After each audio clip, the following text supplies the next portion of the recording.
Another episode of Mind Something. If you're new here, my name is Jake, and I've got some great minds joining us today. So first off, of course, you probably already know Matt from Viper.net or IotaPi, but we have a special guest joining us today from the Quai team. Please welcome Dr. K. What's up, guys? How's it going, man? Thanks for having me on. Awesome. So glad you could Hello, make it. friends.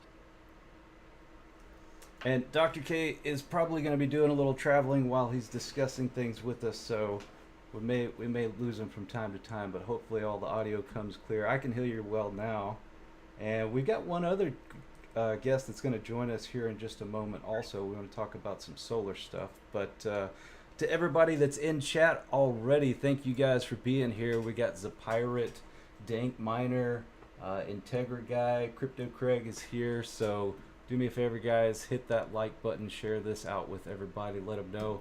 I know RPM stream just ended, or maybe is still going right at the moment, and I think Rabbit is also going at the moment, but hopefully we'll get a lot more people in here as those streams come to a close. So we got a lot of things on the agenda to talk about. I wanted to just give you guys... Yeah, we got it packed.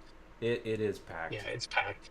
We're going to jump through a couple of things really quickly, so I just wanted to briefly cover some minor updates or some new releases. Looks like 1.0 Miner has a new release for Cryptex. Rigel Miner's got some improvements on the SHA-3X algorithm, and LOL Miner also got a new update as well, improved efficiency for SHA-3X. Other than that, it's hot as hell here in Texas. I don't know about you guys. Dr. K, you're in the Austin area, right? I have been in the Austin area. I'm currently not. Okay. Yeah. Roswell, Georgia has been on fire. It's 93 degrees, but with the humidity, it's 107. But the mining shed is keeping things cool. Everything's been great. So yay engineering. Yeah, it's been a hot week. Everybody's complaining about my audio. Guys, if I just talk directly in the microphone, does that help? Yes, it's good to me. I'm going to turn y'all's volume down just a little bit. Maybe that'll kind of balance things out. Yeah, let's oh, I see Maskless Ninja. We got Max is in Voltage the in chat. Yeah. Excellent. Oh, here you go. Yeah, let's So, for those that aren't familiar with Dr. K, right before we started the stream, Matt was asking him a little bit about his background. And I tried to tell him, Dr. K is the real deal. And yeah, Dr. K, if you would take it away, tell us a little bit about yourself and maybe a little bit about your credentials. I think most people are probably familiar with you, but for anybody who joins us that isn't familiar, please tell us a little bit about yourself. Yeah, so I'm the co-founder of Quai Network. And Quai is my attempt at building a proof-of-work blockchain that can truly function as a parallel global monetary system. chat. There we go. In terms of my journey in crypto, it started circa 2012, getting introduced to Bitcoin. I found it while I was doing my doctorate, and it's sort of like a parallel PhD in some ways.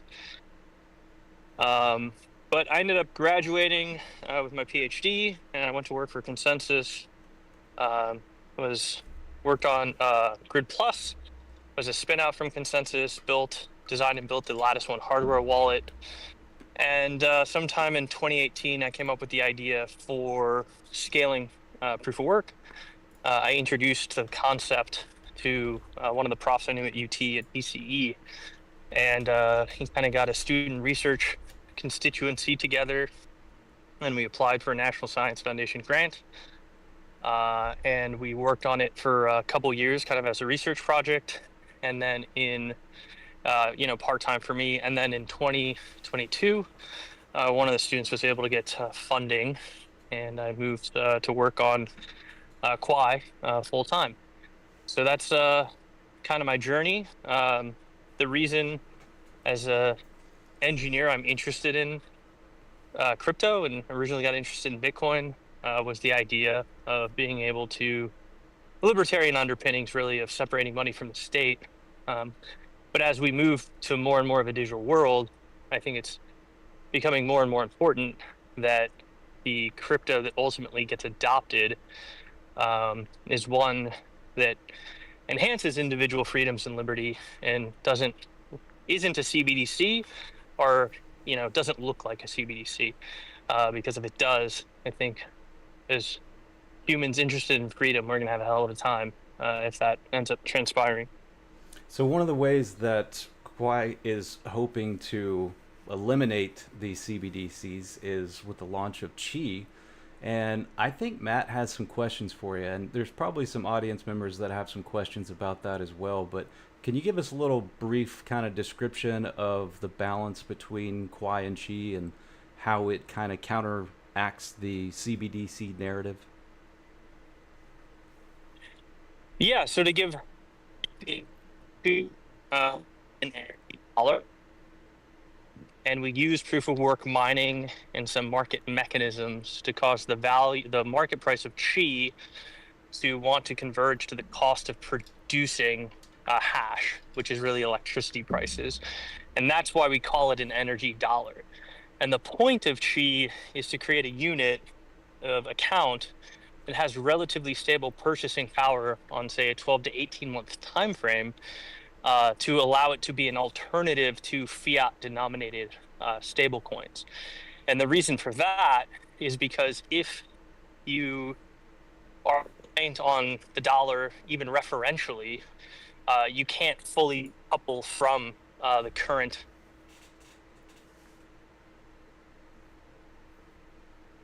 Oh, we're losing you, Dr. K. So that's super advanced, actually. Yeah. Just like a couple of those sentences right there is just super advanced. And I hope he jumps back in. Wow. So immediately my mind goes to, how can I arbitrage this trade? How can I arbitrage this mining operation?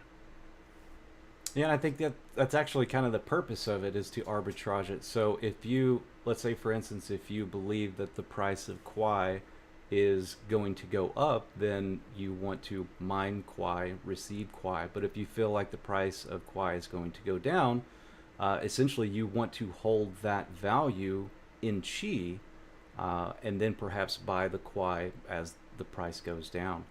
But he can explain the balance much better than I can. I'm sure you have additional questions to that. But I think the whole narrative is super important, because I personally just have a hard time just trying to convince people that CBDCs is not. Let's not talk about CBDCs for a moment. Let's just say stable coins in general. So, I personally have a lot of my value locked into stable coins as I speculate that things are going to go down, but I don't like holding it there, right? What is happening essentially is, now with these stablecoin bills that are coming through, they're really just financing government debt by allowing stablecoin bill to go through. So that's my concern. Hey guys, sorry about that. Hey, he's back. I was I think my wife started the car there. Oh. my Bluetooth went from my earphones to the car, so I apologize. So let's pretend that I'm not very smart at all, and I'm just want to make sure I make the right choice when I go to a Quai or a Chi mining pool. Like, when, from a very simplistic angle, when would I choose to mine Chi or Quai?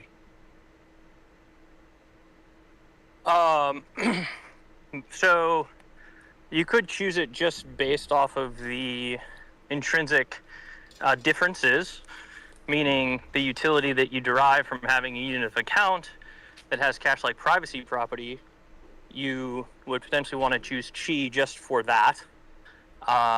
Or you might want to choose Quai because it's the more deflationary store of value in the system whose value is expected to go up over time, but it's account-based and doesn't have good privacy guarantees. So if you're kind of like risk on and you don't care about privacy as much, you might be in Quai.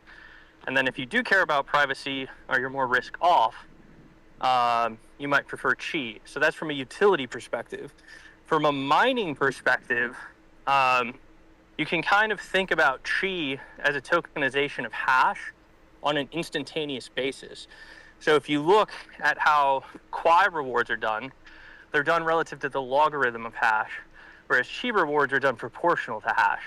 So very simply, if you're a miner, there's two ways to think about it. One is, if you know the market prices of Quai and Qi, and you look at what you're getting rewarded per block, one of those two is going to give you more instantaneous value per hash than the other. You can just simply pick that. Another way to think about it would be, let's say you think the hash rate is going to go down in the future. You could sort of arb the future expected hash rate by choosing Qi over Quai, and if you expect the hash rate to go up in the future, you could choose Quai over Qi. So there's two different reasons you may pick him, depending on sort of your strategy, and there's potentially more beyond that, but those are the first two. That's very interesting. It's sort of like stock options in a way. Like if I expect, I add a time element into my calculation. Okay, I got it. Interesting. Jock McMiner has a question. He asks, a tokenization of hash. He doesn't get that. Can you explain that a little? Yeah, so the Qi is emitted proportional to hash. So at any instant in time, the Qi that you're going to get reflects the number of hashes that you did to create the block, or the share in the case of Quai. So we have something called word shares. We can get into that maybe in a second. But the reason we say it's tokenized hash is because it's emitted proportional to it, and in the system, one of the mechanisms price of Qi to always want to converge back to the production cost is there is a protocol offered exchange rate in Quai, which allows people to burn Quai and mint Qi, or burn Qi and mint Quai. And that mechanism then means you're effectively saving your hashes in the future if you ever want to turn them back into Quai from Qi. And so that's why you can kind of think of them as like tokenized hash, but you could also think of them as tokenized hash because they're always reflecting the cost of producing hash in market equilibrium, which is why we consider it to be a stable-like token. And how has the stability been going so far since its launch? So the stability is a large number of participants, liquid markets, and efficient markets in both Quai and Qi. So the stability at this point in time in expectation is that it should be as unstable as it will ever be. That being said, since launch, I think it's varied somewhere between $1 and $1.60, kind of in market. So I have to, I may be Shanghaiing you here, but it's clear that you are an OG Bitcoin crypto enthusiast. Your background completely trumps mine. And I have to ask a couple questions, and I'm not trying to Shanghai you here or anything like that, but I do want to ask you, have you been paying attention at all, or have you heard at all about the change in the tokenomics and the change that Flux has made this past week? Have you heard anything about that? And if you have, I would love to get your thoughts and opinion on it. I have not. Flux. Basically, yeah. Basically, they've decided to move away from proof of work as a consensus mechanism and go to proof of useful work, where the nodes are the ones generating the work. And because you're, like I said earlier, a very original Bitcoin enthusiast, I was just wondering if you had followed that side of the drama that happens here in the mining world. I haven't been following that, but I will say that. Sorry, one second. Can you guys still hear me? Yes, we can still hear you. Yep.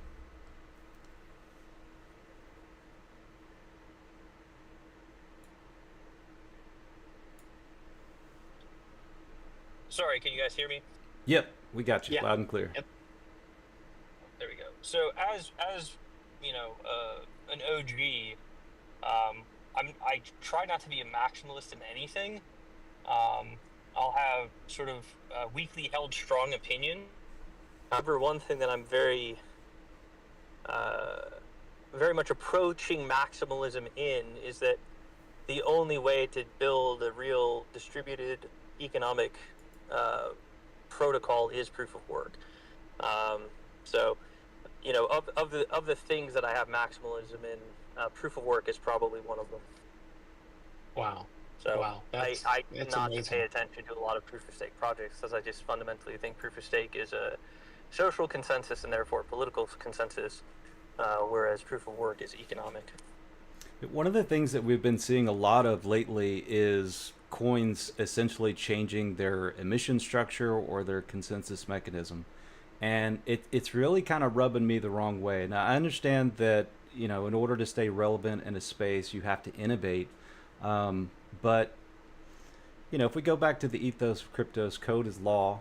These types of things shouldn't be changed. And if they are changed, then we need congruency amongst everybody that is participating in the network. But one of the issues that I see is the ability to vote is somewhat skewed. Like, you know, I understand you need to be running a node in order to cast that vote in certain circumstances, but it gets really tough when everybody who's involved with the project can't necessarily voice their opinion or cast their vote. So when it comes to voting within Quai, what does that look like, just out of curiosity? So voting within Quai is really proof of work based. So if you kind of caught the arc, the idea of how to do Quai kind of came up in 2018, and we didn't launch the network until 2025. So if you do the math, we spent 7 years building the protocol, and the reason that we did it is we see proof of work as a mechanism for creating protocols, and protocols are meant to be ossified. So what we said is we want all sort of economics of the protocol to be manifest when we launch the protocol, and ideally, you know, have very little changes after launch. You know, and if we do changes, it's kind of us sort of fixing our mistakes. It's not us trying to add new features to the system. So we spent 7 years because we don't think that protocol should really be changing after launch, right? The sort of design of proof of work is to create a tension between miners ossifies and doesn't change, and that ossification goes into the concept of trustlessness, permissionlessness, and decentralization. So it's a feature, not a bug. And so if you're going to launch a proof of work network, ideally you're getting to the point of decentralization and ossification as fast as possible, such that nothing ever changes. So our perspective is, we know that sort of as the developers, we have sort of social cachet that hash rate's probably going to follow for some period of time. But our goal is to use that as little as possible for as short a duration as possible to iron out any remaining bugs in the system. But fundamentally, there's no roadmap with Quai, right? Like the protocol is the protocol. We built the protocol. Now the roadmap for us is getting people to use the protocol. It isn't changing the protocol. It's building tools for the protocol. It's potentially enhancing, um, non-protocol related efficiencies in the system. So like you can change the node software and people can choose to use the node software that's more efficient or not, but it has nothing to do with the protocol itself. So that's kind of how we view it. So we don't have any voting in the system outside of hash rate. So Jock McMiner So, says the protocol still heavily favors big GPU farms and not home miners with extraordinary power costs. So in that case, is decentralization still possible? Yeah, I mean that's like the question of design, right? We looked at ASICs and we said ASICs in terms of the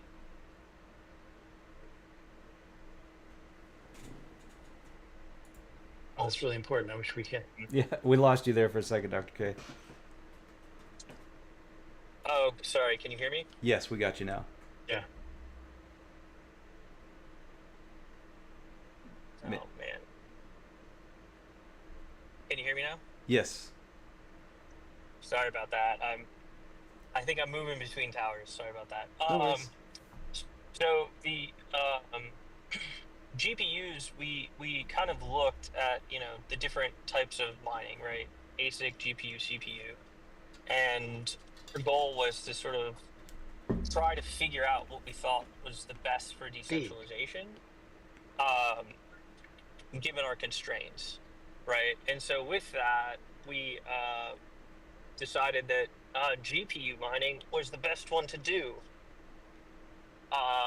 because ASICs have only a couple manufacturers. They control and manipulate distribution to their advantage. GPUs, mining only makes a small percentage of the total production of GPUs.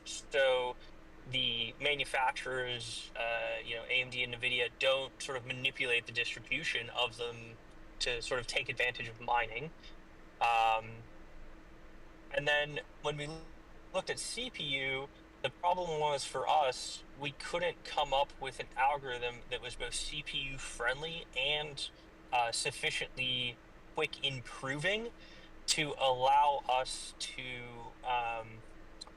do incremental proving that we need for work shares and we need for cross-chain transactions. So within sort of the design constraints of how do you go about the work-based process, basically just from the engineering perspective, we kind of got cornered into GPUs, and we think that's the best you can really do in terms of decentralization. Maybe not perfect, but the best you can do.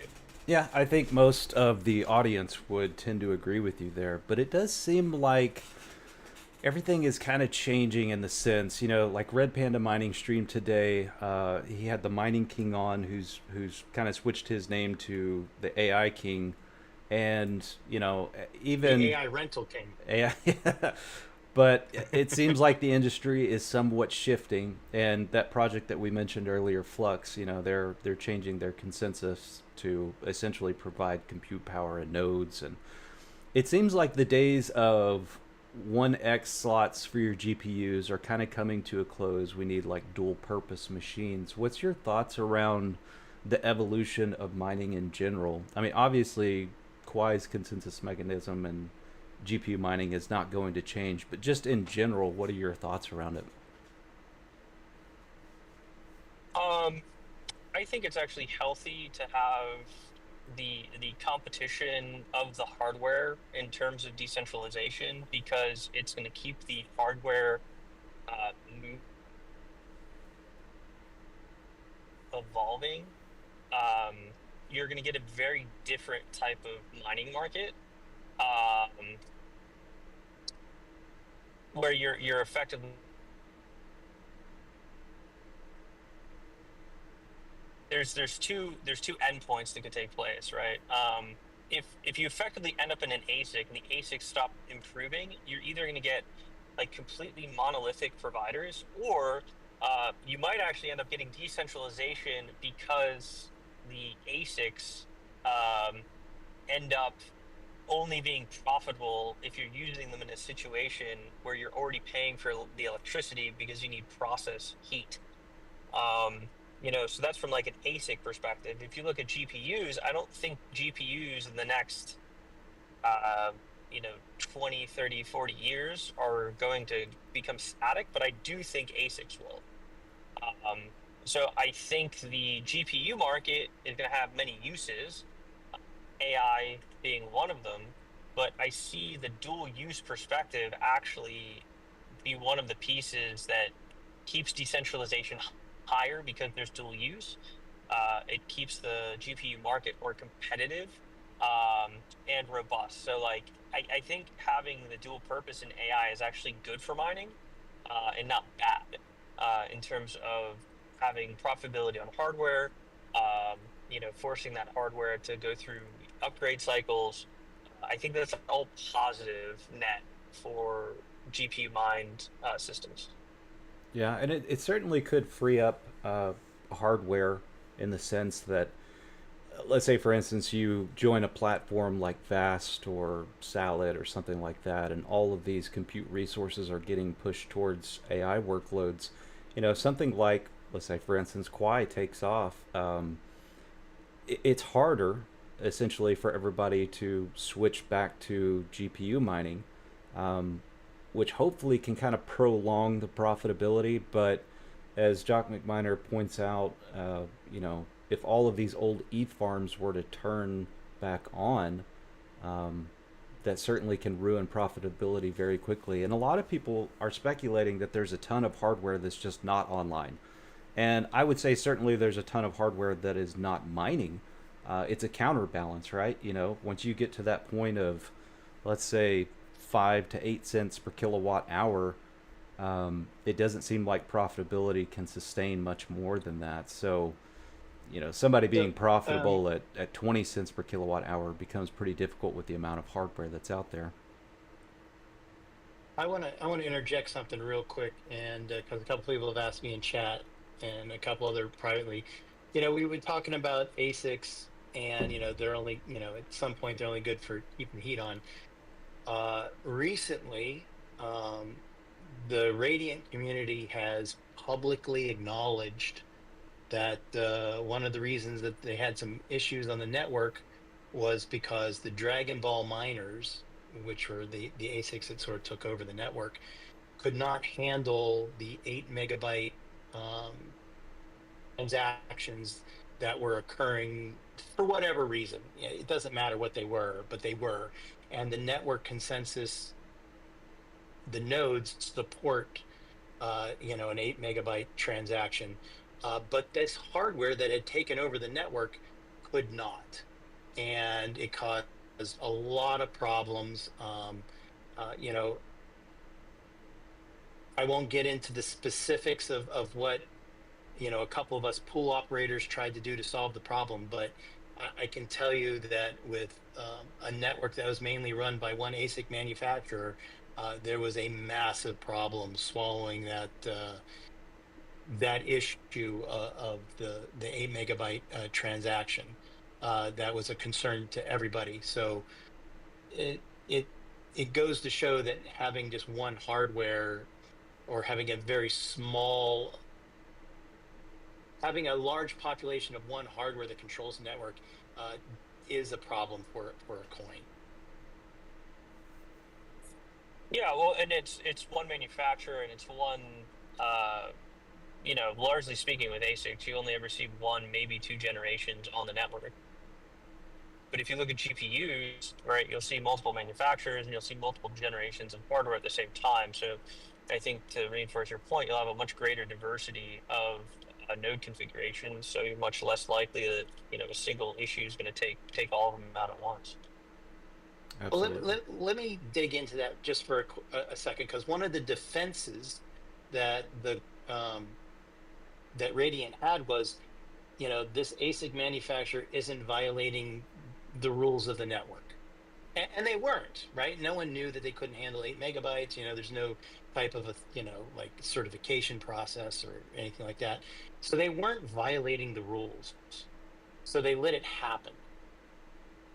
What would happen if Bitmain rolled out tomorrow and did, an ASIC on, ProgPal, Capal, whatever that would work on Quai?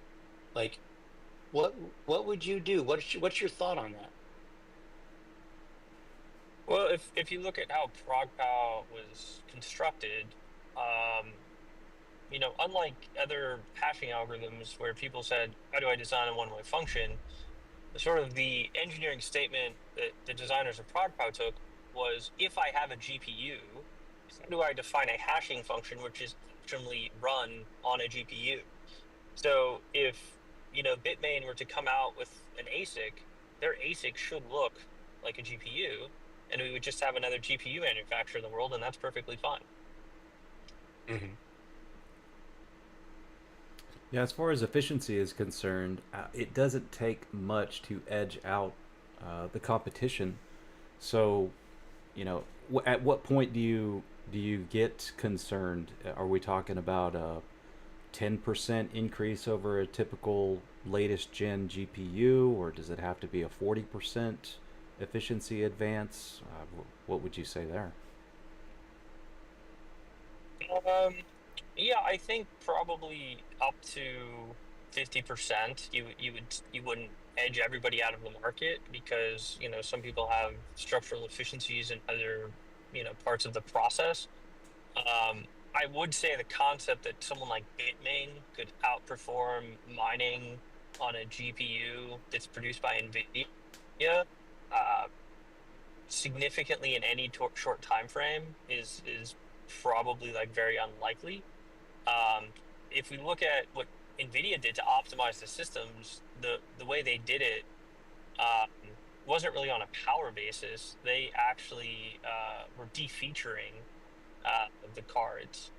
Um, so, like, if you look at the HX 170 versus the A100, the A100 was like the very expensive inference, uh, GPU card, um, and they fused out their floating point ops, which you don't need for mining, and Right. they It was their sold it at a defective lower cards. price Yeah. point. Yeah. Yeah. It was their defective Um, cards. so it was a set of their defective cards, but effectively they were defeaturing them Yep. rather than like actually making them more efficient. So I very much doubt that a Bitmain can make a GPU that's better than Nvidia, because if they did, they would start making GPUs. Yeah, But 100%. yeah, Well, okay, so we've kind of, especially in this market, right? especially in So this market for sure. You know, yeah. one thing that has surprised me, and Matt, I think you wanted to bring this up earlier, was AMD in the AI competition space here. So there's been a recent announcement that, what was the name of that software, Matt? Zula. Zula. Zula, I believe. So they've added an additional dev to their team, but they had a pretty interesting way to emulate CUDA. Is that, or what exactly were they doing, Matt? They, basically, they allow AMD cards to call the CUDA libraries. Okay, so this could essentially threaten NVIDIA's dominance in that AI space, especially if they continue to move forward. I think that there was some type of, was it a lawsuit that kind of shut them down initially? Um, I don't know exactly why, but the progress stopped, but it looks like they're picking it back up. And then you also have Rockham, which also is kind of their version of CUDA as well. But I've seen some pretty interesting tests recently that shows AMD is competitive in that space, but it just seems like Nvidia has this walled garden of software that you just can't get around. But it it looks to me like that may start to transition to AMD. I really couldn't say for sure, but at some point the big guy's got to fall, right? And Nvidia has enjoyed the lion's share of the market space for a considerable amount of time. And when you look at what AMD has done $4 with trillion market CPUs, cap. right? Yeah, $4 trillion market cap, first company to do it. What do you guys think as far as AMD versus Nvidia, and how long will Nvidia hold on to this top spot? I've actually been Well, looking at putting on shorts in Nvidia and longs in AMD in equal size, because I think it's pretty obvious that at some point they're going to converge, no matter what. Like, so that's a market neutral position. I'm really just betting on one going up against the other. Hmm. Yeah. I can So take it from I a agree much with that more, thesis. yeah, yeah, I can take it from a much more reasonable approach that's way more logical. Kramer said just hold NVIDIA. I mean, to me, that is the instant short NVIDIA statement right there. Retro Mike says Um, Intel also has OpenVINO for their DGPUs, which I'm not actually familiar with that. But Intel, they've had a nice introduction to the GPU space within the last couple of years with their Arc series. But drivers were certainly an issue. But Intel is, I don't know, they scare me, man. I don't know what's going on with leadership there. There were so many things that happened that really tried to push Intel to have factories here and compete with the chip manufacturers overseas, but just doesn't appear to be going their way. so I've got a question real quick. So, Dr. K, have you ever done anything with solar? Has you been interested in that at all? Have you looked at that at all? Yeah. So when I did my PhD in material science, I was focused on batteries. I've worked in like energy storage, so I know about the market. I know about solar. I know, how a lot of this stuff works. But yeah, what's a specific, I guess. Several of us. So Jake is Jake and Maskless Ninja, who's our other gentleman on the video stream, are the hardcore solar guys. I'm just getting into it. I've got a test lab set up. I've got a 17 kilowatt system probably going to be put on the house tomorrow, as a matter of fact. And I've been permitting it myself and running test labs and that sort of stuff. And it seems to be the only way that a home gamer can really bring his costs down. And so it's been this road that we've all been traveling.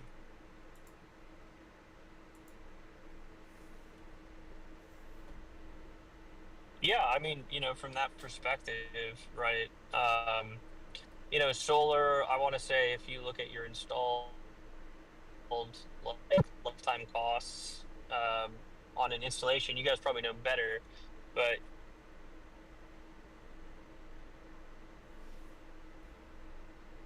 so Yet, obviously that's a good deal, and there's ample low interest rate financing for it. So yeah, no matter what we've market you're lost in, the if you have sun, I think you can get energy, like cheap energy. yeah we've lost the at the end of this year we're going to lose that 30% tax credit. So if anyone's playing around with it, thinking about it, I don't know how the economics will line up after this year, but up until the end of the year, if you have a functioning system, you know, uh, in my opinion, this seems to be the last chance for a little while to really make the economics work out really, really well. Um, For some reason, a date but in September rings out to me.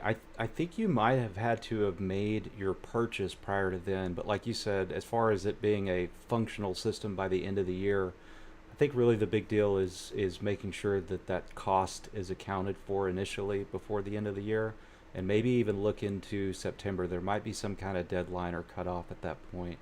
But in one thing that Kwai refers to or we'll just say the term the energy dollar that gets thrown around a lot in discussions with Kwai, and that intrigues me very much because I guess by certain circumstances you could consider any cryptocurrency to be an energy dollar, right?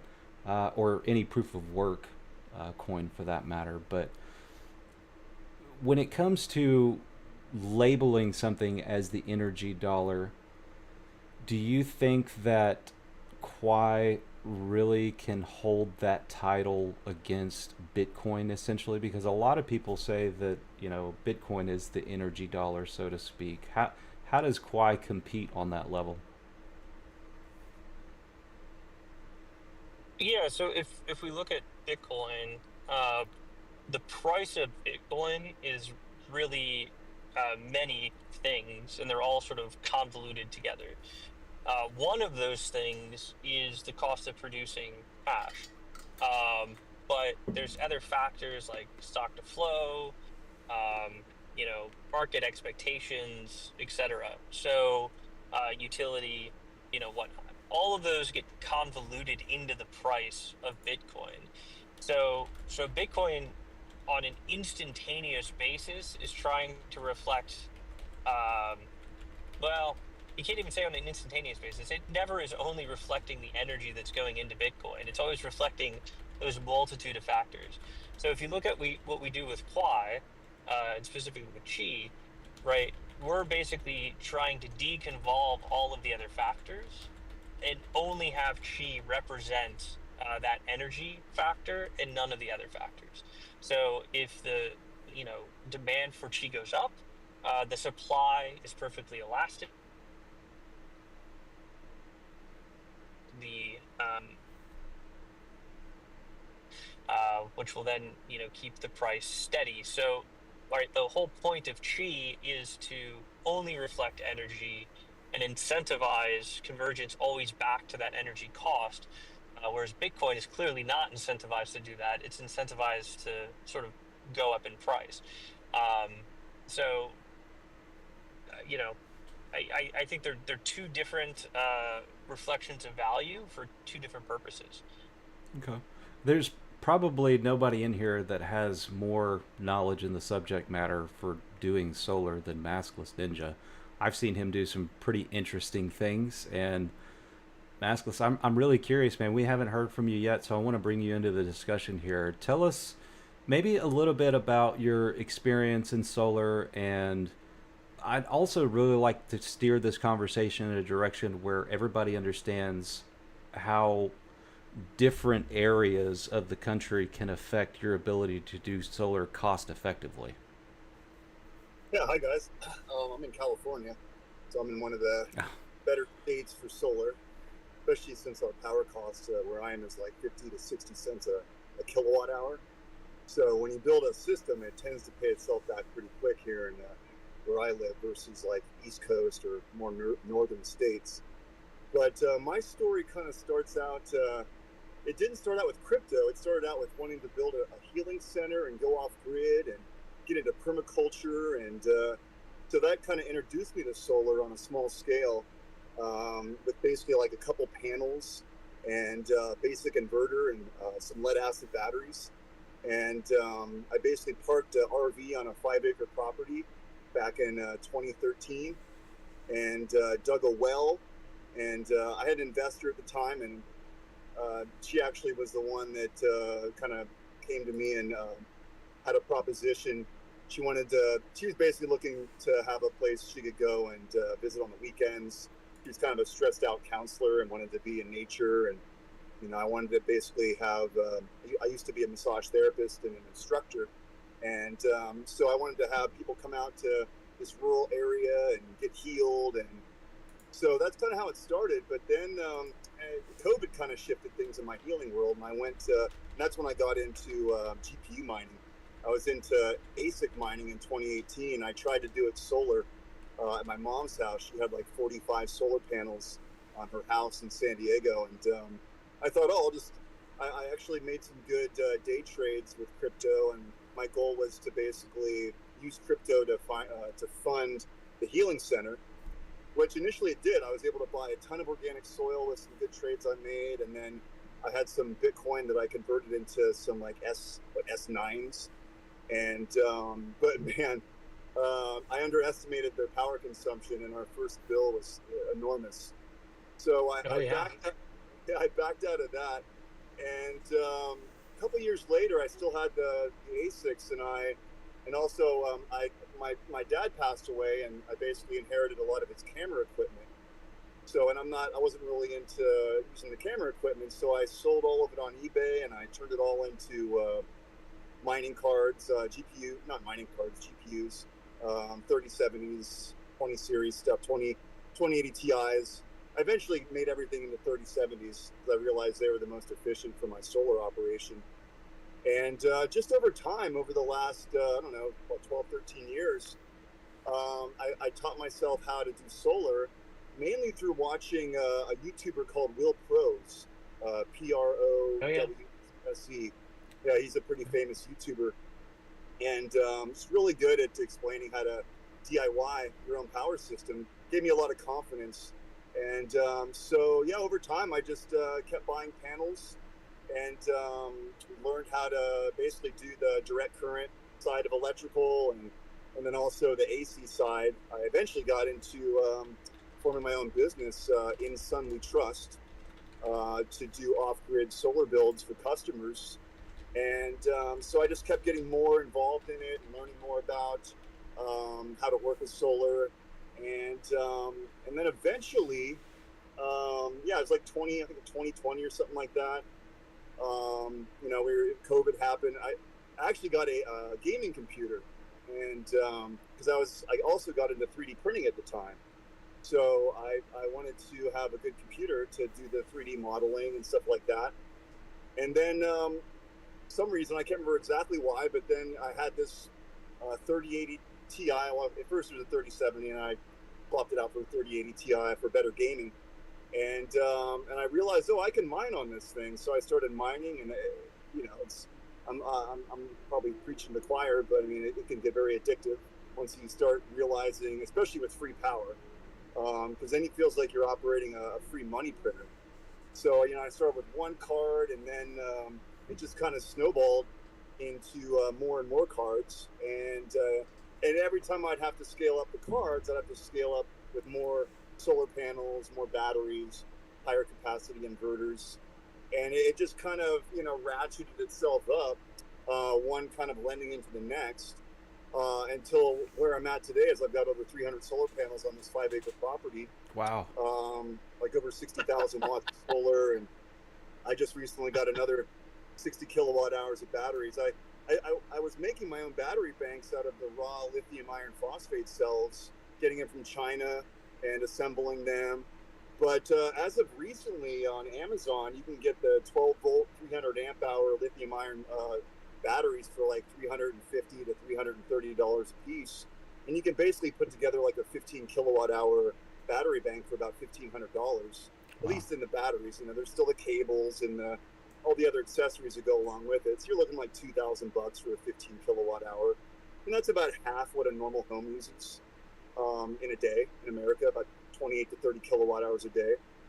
So, I basically, I saw crypto mining as another way, as like a load dump. Because basically a lot of people with solar, especially off grid, once your batteries are charged, your panels throttle down and they stop being utilized.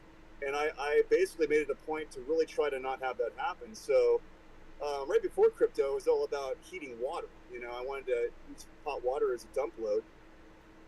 And eventually I had so much hot water, I couldn't use it all. So that, and then my panels were throttling down again. And then crypto came along, and I'm like, oh yeah, this is perfect. Because I can never, basically have it throttle down anymore. So, now I've got, I don't have a huge farm. I've got about 40 cards, like, 22 170HXs, 14 the CMP 100 210s, and a couple other cards on the gaming computers. And so basically it means that my panels are always being used. And during the winter, I have a lot of free heat. I basically kind of went unconventional, and I built a yurt as my house. A yurt is kind of like a teepee, but it's got straight like vertical walls instead of slanted walls, and it has like a dome skylight in the middle of the top of it, and basically you can here in California, it was my way of getting around building codes and not having to mortgage a house. And I have a history in construction, so my construction friend and I basically constructed a big 50 by 50 deck and put this yurt on it. And, I was scaling up solar for that. And then years later, we're living in it. And now we're using the crypto as heat. I have a wood burning stove. In the last couple of years, I have piles of firewood sitting now from being unutilized. So I have to ask this. This is a huge amount to unpack, but you're probably pulling 60 amps of power during the daytime to power those GPU mining rigs. Is that about roughly maybe somewhere around there? Well, I'm at about 7,000 watts 24/7. So, and it's on 240 volts. So yeah, it's like 30 amps of mining alone. Yeah, and I'm basically using about 250 kilowatt hours a day between my mining and my living and watering our little developing farm and chickens and rabbits and blah blah blah. There's probably hospitals that use less than that. Oh Jesus! What has been the biggest challenge? I mean, it has to be batteries. Batteries have to be the biggest challenge, right? They have been until recently. The last couple of years, the prices have dropped substantially, and the technology's gotten a lot better. I mean, it was harder initially because I'd have to go through the whole process of tracking them down on like AliExpress or Alibaba. I got a relationship with a seller there, and I could trust them. And at the time, the prices were way better than buying what was available, and that was really between that and assembling the raw cells. Now it's so much easier to build a battery bank. I mean, it's still somewhat cost prohibitive, but when I first got into buying batteries, I did a lead acid battery bank, and it was a 60 kilowatt hour battery bank, but you could only use 30 kilowatt hours of it because it was lead acid. And that was like a right. You can't let that. You can't let that go down all the way, right? Yeah, exactly. It degrades the batteries quickly, and so that was like a $9,000, $10,000 battery bank for 30 kilowatt hours, which now I can get for $3,000. So there's a huge cost difference, and also there's a lot of people who are, and I'm also, because I'm not really playing along with the system. I don't work with the power company. I don't even have the power company here. I don't work with the code enforcement, even though I did have to shut down. So just recently, I did bring half of my farm over to my off-grid location because half of it was at my parents' house. And what I did is I threw about 90 solar panels in addition to a 45 on a hillside. I just laid them down. That's what Will Pro's, he's like, if you can get away with it, it doesn't really hurt them to put them directly on the ground. So that's what I did. I saved a lot of money in not having to get mounting hardware. And what I did is basically, my mom already had a relationship, a net metering relationship with our power company. So I did the math on it, and I figured as long as I'm dumping about 16 to 20,000 watts of solar continuously during the day back into the grid, then my mining during the night rolls the meter forward enough where it doesn't look like I'm doing anything weird or shady. Okay. So wait a second. You're playing the ARB with, and you're using the solar company, or I'm sorry, you're using the grid as a battery, basically. I was, yeah, exactly. I was until my neighbor called the code enforcement on us, and that they don't like the panels. I got away with it for probably 3 years though. What would you tell someone that is wanting to play by the rules, right? What would you tell them is, you have a potential customer. He's like, look, I want to, put my house on solar. I want to have a little bit extra because I want a GPU mine. Like, what would you tell them to do with what you know now? Well, I mean, Red Fox is basically doing that. He just put in a solar power system, and he spent $50,000. That's crazy. He spent $50,000. That's true. It really depends on how much you want it. I mean, you were saying how you're doing your own permitting. If I were forced to have to play by the rules, live on the grid, have to work with the power company, I would still try to DIY as much as possible. I would probably buy used panels. I mean, that's basically what I've been doing for years. They don't degrade very much. I mean, for new builds, I can see the purpose. But if you're looking to like basically get in as cheap as you can, you know, try to DIY it. You could still, you know, play by the rules. But you know, Right. if you install your own system, if you learn how to do the wiring, maybe you have an electrician come in and check your work afterwards, just to make sure that you're not going to kill yourself if you don't trust your skills. That way, you can basically build a larger system for you know, less money. You know. We got a And, question Yeah, for you in so chat. Just a dude wants to know, do you have any ideas for a cheaper DIY frame to hold the panels? My setup calls for metal piping, and that costs a fortune. Yeah, I mean, I've done a lot of different kinds of mounts, anywhere from using wood to using like pre-engineered kits. Like Iron Ridge is a company that sells kits. There's a lot of new stuff on the market that Will Pros goes over, different kinds of mounts that you don't even have to. They're either using ballast to hold the system down or hold the mounting down. Really, there's like a lot easier methods now. It really depends on, like, you know, if you need to get it permitted. Because if you need to get it permitted, then it has to be engineered, has to be approved. So then you're kind of, you know, you're forced into a smaller, you know, playing field with that. But like I typically try to do ground mounts if possible. yeah, if you land for it, if you have the land for it, ground mounts are so much cheaper. I can tell you from my experience, you know, it costs like $250 to $350 a panel to be put on a roof, at least in the metro Atlanta area. And that's cheap. Like I had it quotes as much as $450 per panel. The guy I've been that I've able to, got coming out doing it, go ahead. I've been able to get that down. Signature Solar has these kits that are pretty affordable. They're basically like a piece of flashing with a foot, and you basically you put down 4 of them, and you can hold one panel. If you want to put a second panel, you put 2 more down. You want to put a third, you put 2 more down. And that, for as far as roofing goes, they make them for like the metal roofing. They like the standing seam. They make them for the asphalt shingle roofing. I haven't done a ton of tile roofs, so I'm not really an expert in that field. But the asphalt and the metal, those are pretty easy. And Signature Solar has a really good kit. They have actually several different kits, but I can't think of the name. Yeah, the install costs, like the metal, like it's insane. I'm doing 42, 43 panels, and the iron side cost is like $6,000 just for the material.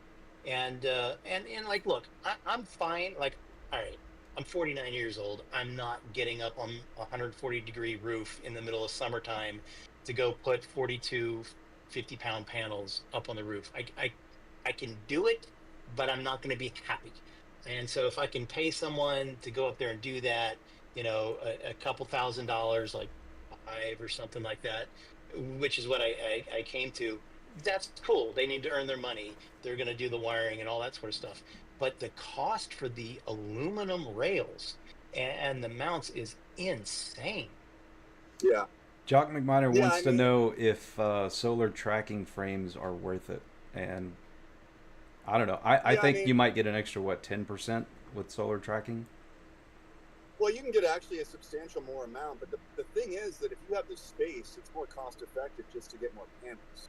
But if you have a limited space, then it can be worth it over time, because you are going to get, because basically when I first moved off grid, I had to be the tracker. I had to take my panels, and so only had a few of them.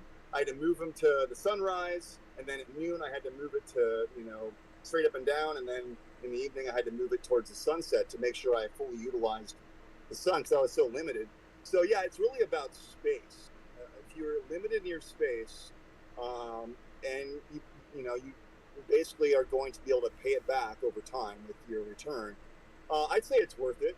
It depends also on your environment. If it's really windy, I mean, there's other factors you have to consider. You know, if there's more moving parts, more to go wrong. For me, it also goes into like wind turbines, the same kind of argument. where, you know, what if I just get a bunch of wind turbines? Well, they don't always produce. You know, they're moving parts, so there's more to fail. And also, again, if you have the space, it's more cost effective to just roll out more solar panels than it is to try to put up wind turbines or a tracking system. That's a good point.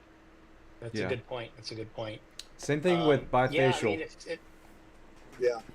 Yeah. yeah. I mean, if someone wants cheap panels, I mean, I was telling the people before the show that where I got my panels from a recycler here in Marietta. I mean, my panels are brand new, but he was getting tractor truckloads, 600 panels, 200-watt panels, and he's selling them for $10 a piece. You just got to take a truckload of them.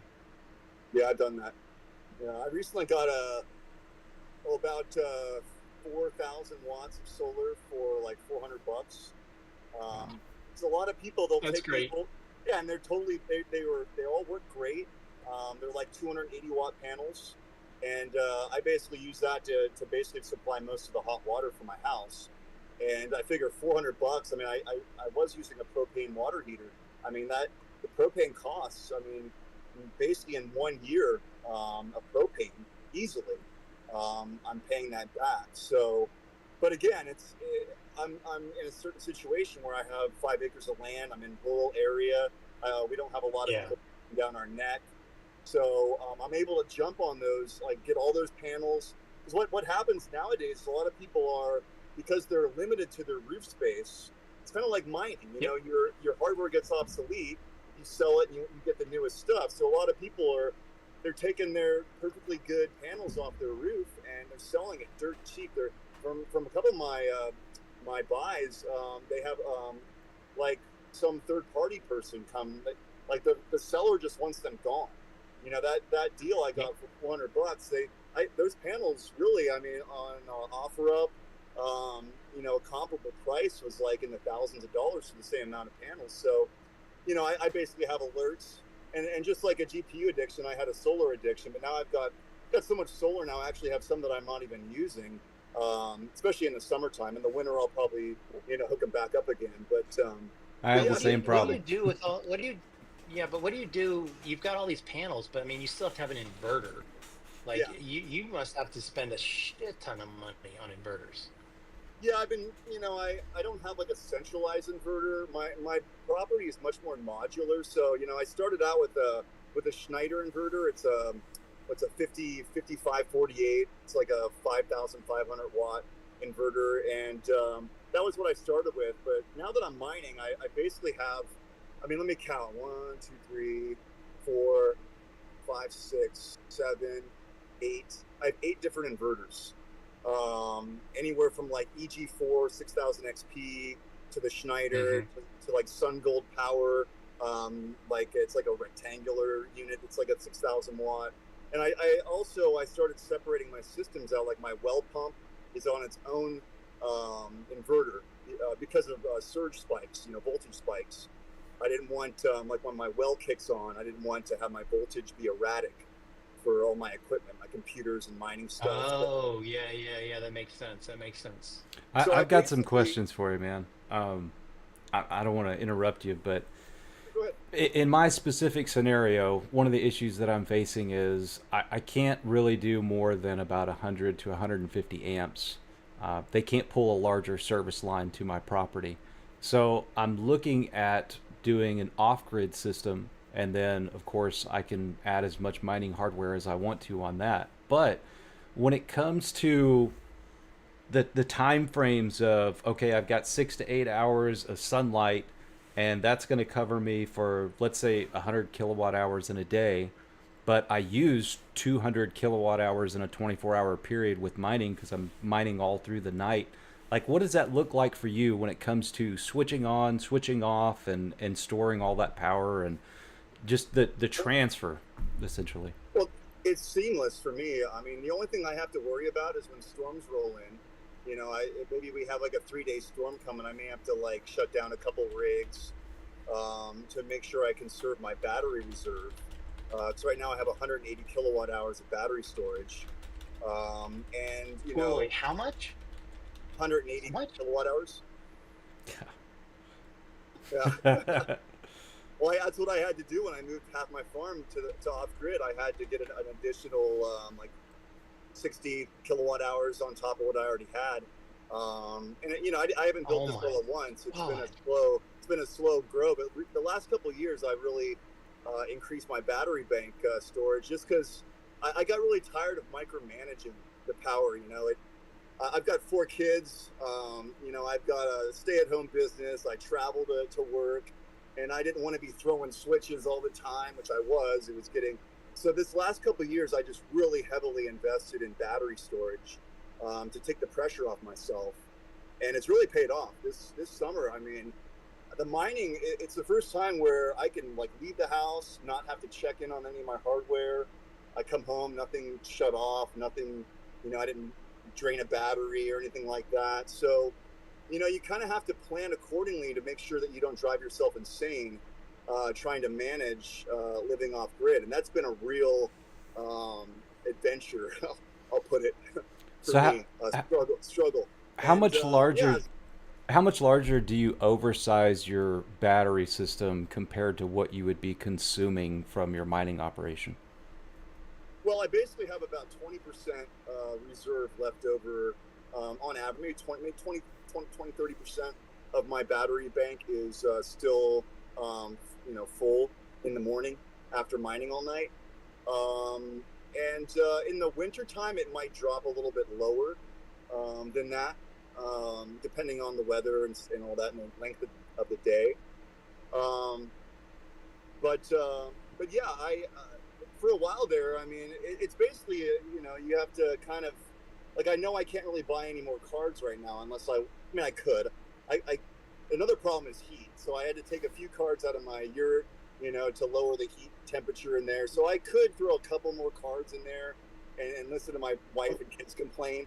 But for the most part, it's kind of this back and forth of like, you know, I didn't just jump into it. I kind of gradually and through the process developed an understanding of like how much I could get away with mining, and how much I needed as far as the solar and batteries. So I gotta put some math out here.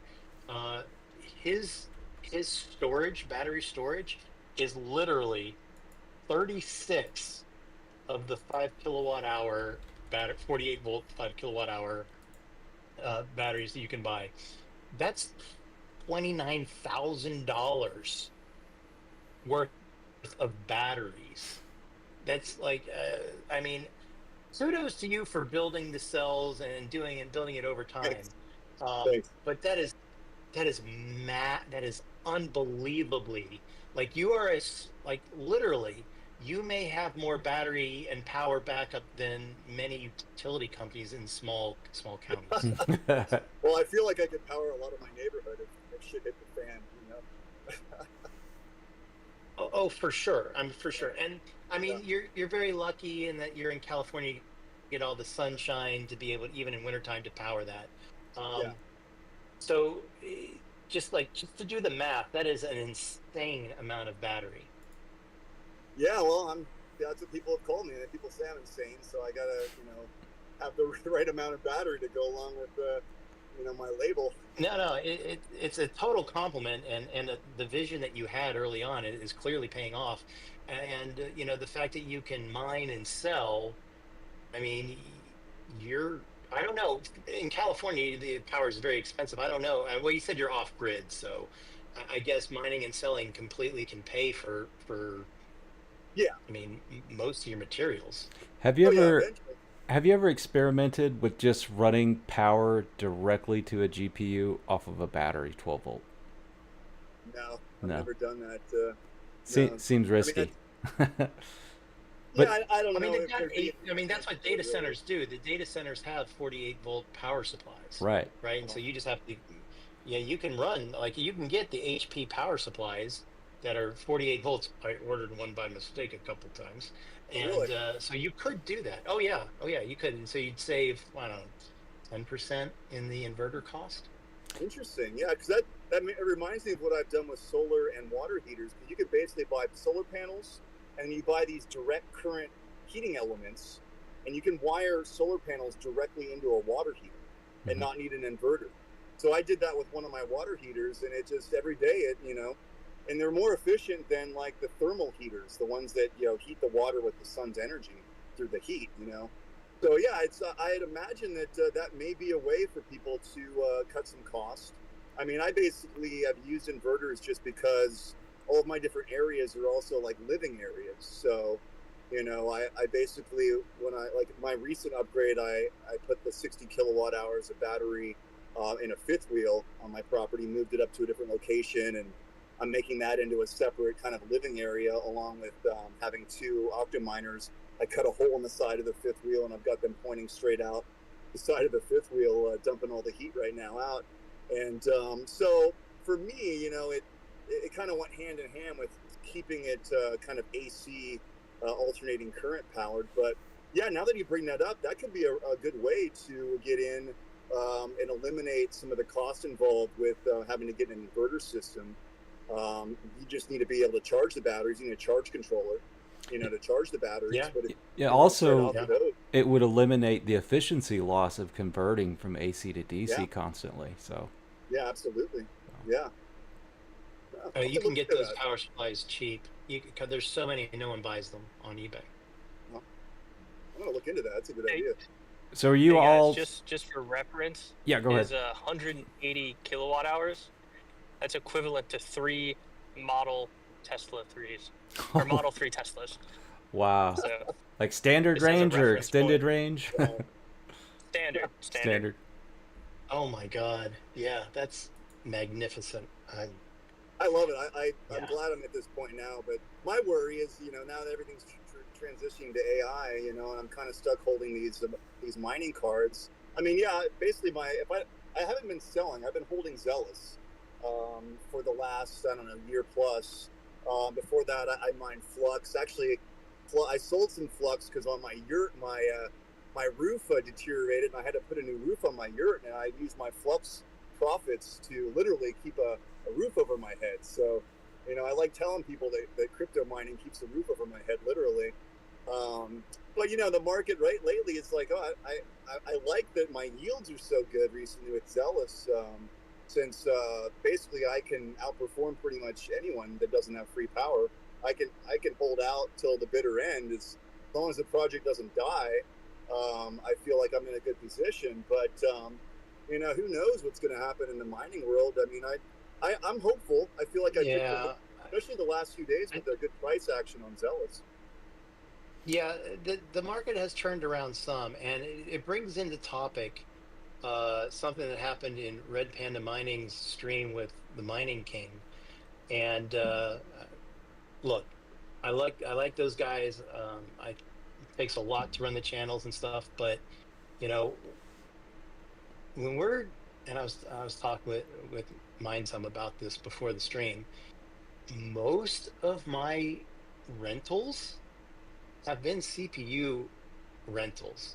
Some of them for rendering, for sure, but a lot of it has been CPU rentals for crypto. I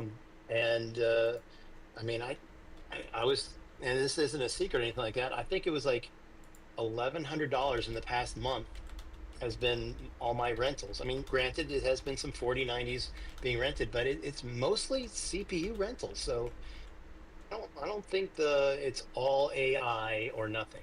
I think there's still a chance and still a mix. You just gotta pick your spots. Well, one thing that I said during Red Panda Mining stream with the Mining King was, I'm not saying that he's wrong as far as where the revenue's at and potentially converting some of your hardware to be able to participate in AI. My issue is he's just very out of touch with home miners. He's part of a hosting data center. He's got, all these connections. They do large scale operations, and a lot of the people that are watching videos like this, they don't have the ability to participate in stuff like that. One of the things he said to Red Panda was, you should sell all of your GPUs and all those CPUs that you just bought from Rabid. You got about $100,000. Go buy you 4 server rigs. It's like, Jesus Christ, that's $25,000 a piece. What person that's watching this stream is going to run out and spend 25 grand on a server. And to top that off, there are way more cost-effective ways to do the exact same thing that they're doing. And we've been talking The about open that. air rig. Yeah. You and I have been talking about that a lot. The open air rig with the epics and the slim SAS extenders going to 4090s. I don't have to have an octo rig. You Right. don't have to.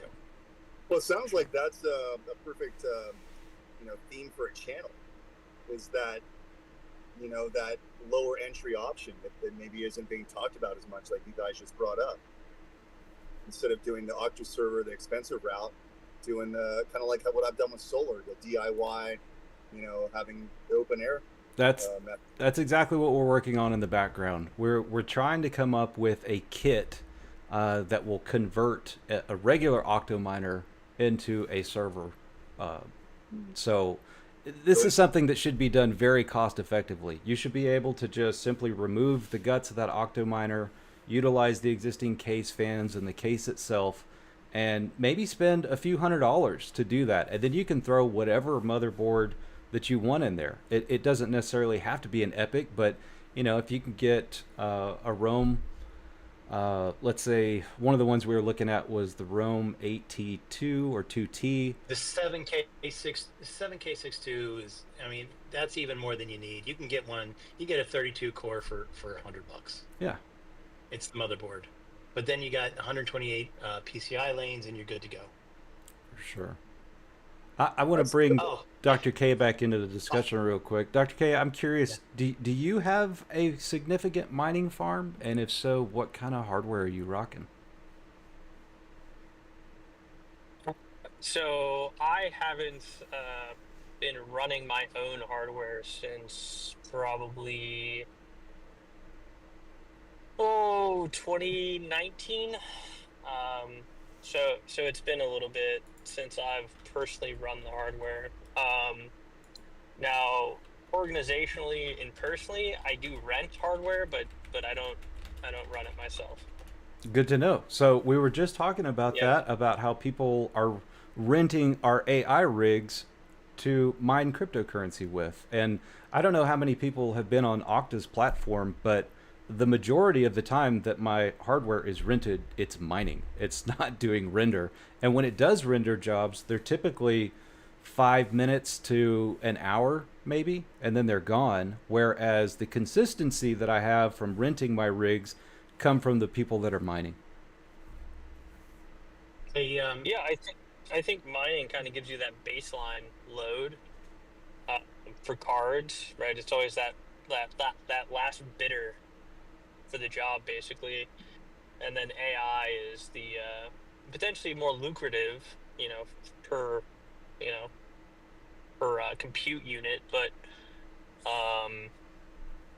the mining's always there, right? So I think even with AI, like, it only enhances the argument for mining, because if you're gonna have the hardware, you're gonna have the capex. For most people, then you're going to be able to cover the OPEX for a lot of, POW coins. So since I love to have this perspective of someone who is actually renting hardware for mining. Do you find the delta between owning your own hardware and just renting to be, essentially worth it? Because I look at the prices that people are paying to rent my hardware, and I'm like, oh my gosh, you could spend so much less if you just bought the coin, or, as far as buying your own hardware versus renting someone else's hardware, what kind of prices do you look for, or what drives how much you spend on that? Well, so for me, like, full disclosure, the stuff that I rent goes towards Quai, right? And so deploying in the project when it's been sort of our testnets had incentives, right? And the only way to participate at that point was to rent. So you couldn't even really compare it to the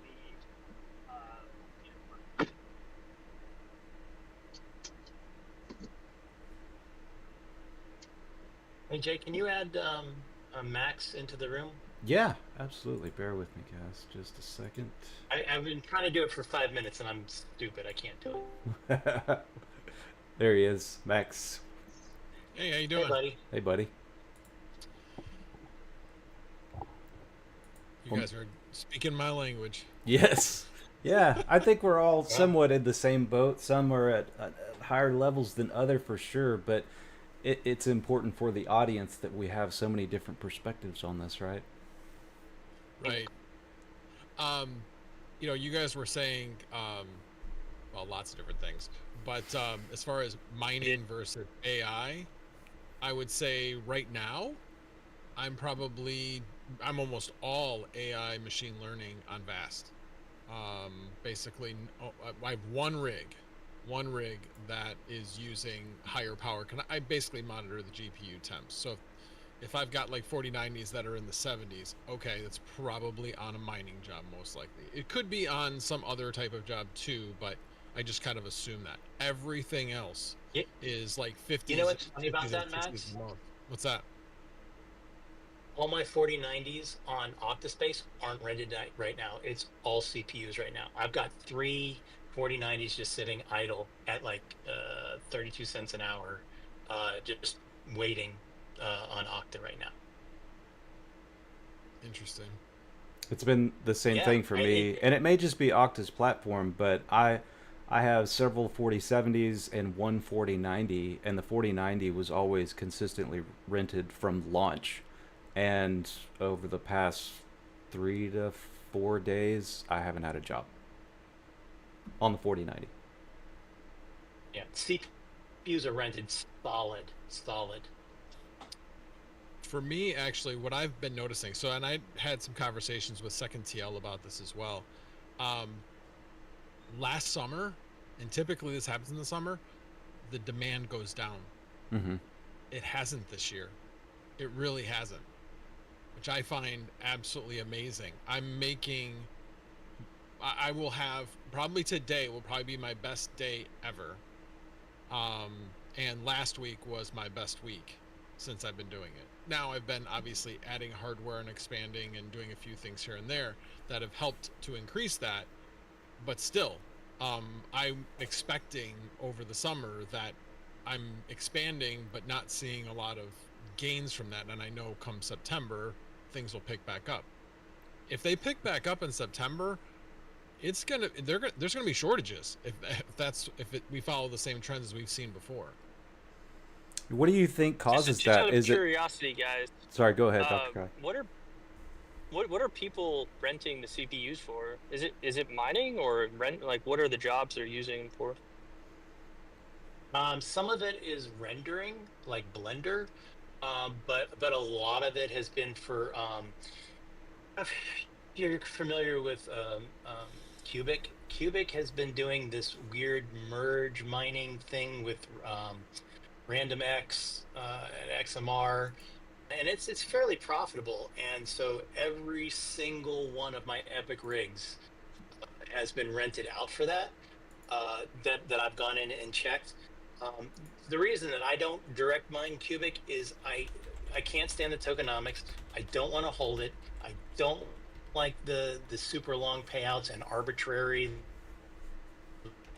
like, this is worth the money, and get the paid in the rental fee in Octa. Interesting.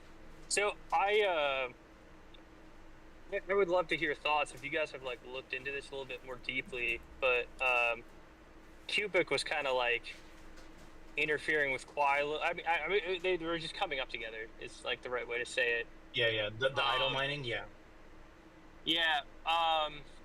So we actually looked into their algorithm a little bit, and based off of our at least current analysis, you know how they say they have proof of useful work and it's supposed to be doing AI? We believe that to be potentially complete fugazi. I don't disagree with you. You don't change your miners every week or every 2 weeks. I mean, I have no faith in that project. Absolutely none. Interesting. Yeah, and so the demand for the CPUs are coming from Qubic doing the secondary mining of Monero. Interesting. Yeah. Well, they're merge mining Monero, Tori, and I believe their own little version. And then they're like doing some weird burning thing of tokens and then paying you in their own coin. Look, I have no faith in that project. I'm not going to defend it. I'm not going to promote it for sure.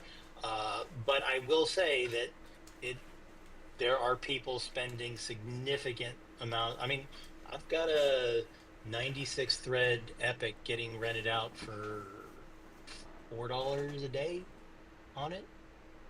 I mean, it's crazy.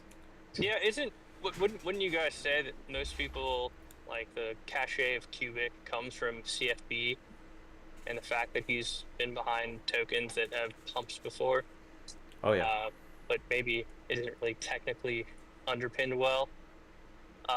It's interesting. I don't know if you guys know Shy from the Casper projects, but he's sort of working with us these days. Yeah, he kind of we have X. We know all the story there. Yeah. So I don't have to cover that. But he looked at Qubic too, and he was kind of like, yeah, that doesn't make sense. So that's kind of our perspective. I haven't done a deep dive. I'd love if one of the Qubic guys wants to come on and like debate, and I'll definitely make sure that I'm, prepped to the T's for it. But yeah, it's interesting. The other interesting thing too, you mentioned Tari. I'm kind of surprised that someone like CFB can draw such a big crowd, but a project like Tari is like doing much worse, even though, at least from a market cap perspective, given the credentials and the underpinnings.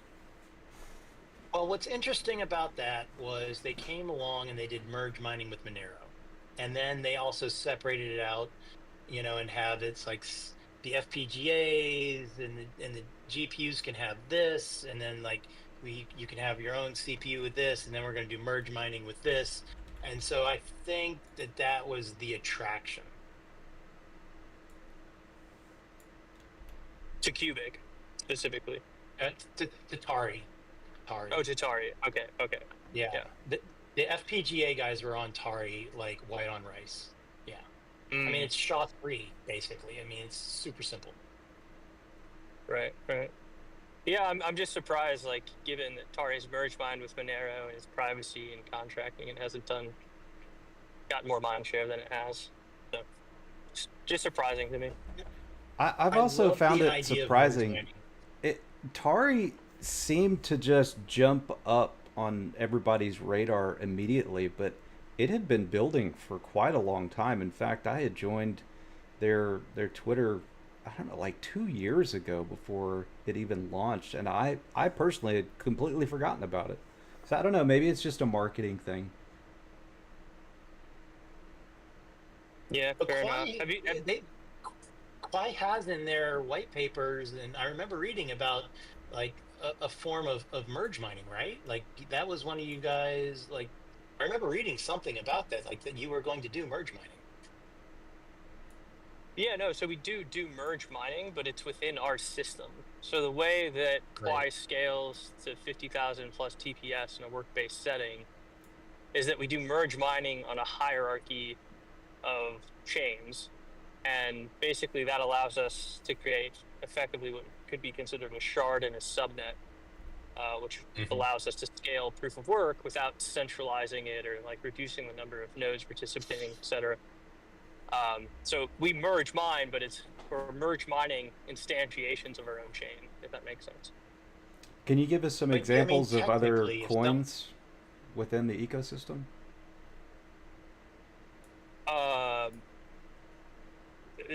Can you elaborate a little bit more on your question? So as far as merge mining, are there other coins that are currently merged mined, or are they coming soon? In Quai? Uh-huh. Yeah, so I mean the two coins that like are technically merge mined in Quai are Quai and Chi. Okay. But when we're talking about the merge mining, we're talking about the fact that there's like this hierarchy of chains. So there's kind of like a prime chain, region chains, and zone chains. And so when we say merge mining, we're saying that the super chains are merge mined with the subordinate chains. And that's how merge mining works in our system. So technically the two tokens that are merge mine and Quai or Quai and Xi. Okay.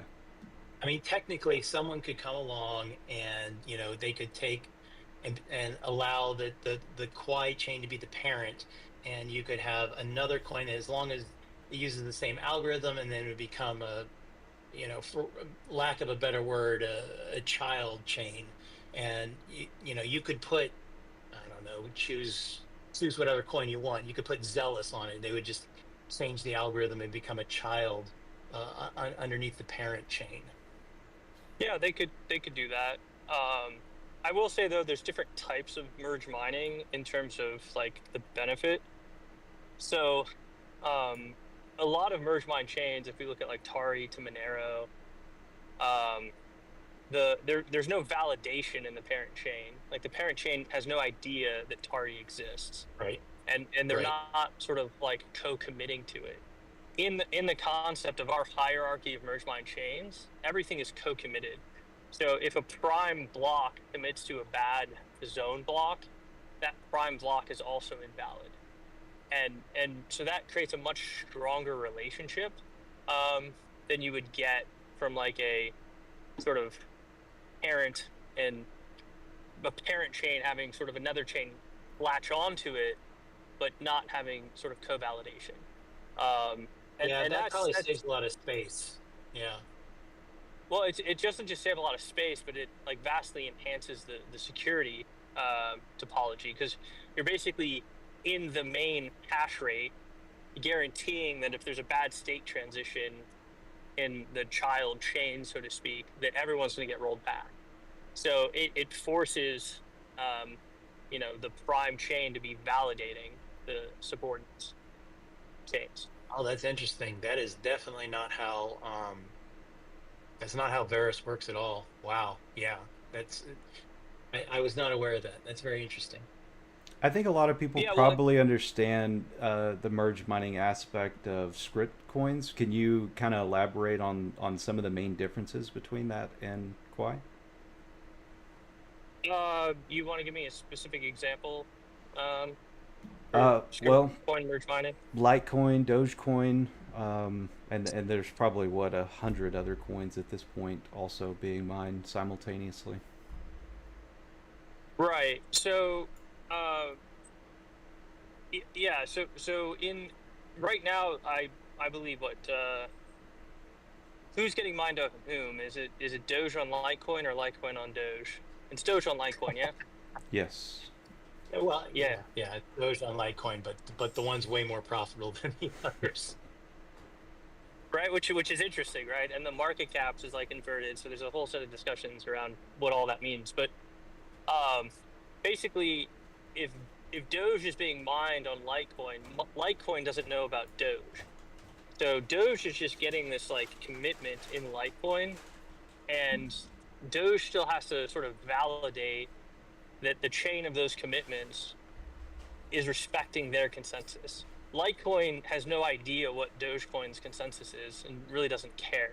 Mm-hmm. So if someone creates like a bad Dogecoin block and commits it to Litecoin, Litecoin's going to accept that commitment and just like keep going on. It's a secondary process by which Dogecoin has to aggregate those commitments and decide that they need to most chains are like that. Yeah, most chains are like that. You're very different in that regard. Yeah, it's a subtle difference, right? So basically, if we were to look at this example, if Litecoin knew about Dogecoin, the second someone tried to make an invalid commitment, it would also invalidate the Litecoin block, which then means like they would kick that out or not produce that block or not build on that block, even in the Litecoin chain. So in our hierarchy of chains, that's not how right. Yeah, right. That's not how the other chains work at all. Yeah, no, and it's also the reason why the chain size in Varus is so massive. They just essentially just put more chains on there, and it's a different block. Yeah, so that's very special. What makes the blockchain have better integrity? Is that what I'm hearing? Yeah. So effectively, it makes it so that the trust model is tighter. You could make the argument that the trust of the child chain is as good as the parent. Whereas if you're not doing this reciprocal validation process, the sort of work guarantees or the economic security you're getting is much less. So in Quai, every chain is effectively equivalent because of that reciprocal validation guarantee. And then what that does is the users don't actually care what chain they're on, right? Because every chain feels identical, both from an execution environment as well as a security environment. So we can just scale the system. We shard the address space so that the users don't even know where they are in the system, but they don't have to care where they are in the system because the security is all the same. Which isn't true in this sort of canonical merge mine concept of like a Doge on a Litecoin. Right. And from a mining perspective, just from a mining perspective, I think that most miners wouldn't care. Just for the plain fact, it's like, I don't have to use additional power to mine this, and I'm getting rewards for all these different things. The areas where that matters is for transactions per second and the pool operator, because I can tell you that running multiple nodes on the same chain is not the easiest thing to do in the world. Yeah, absolutely. And so, one of the things that we kind of build into our system too is, there's optionality for the miners to figure out how they want to sort of manage the trade-off between how much like grinding hash compute they have versus how much node compute and bandwidth they're using.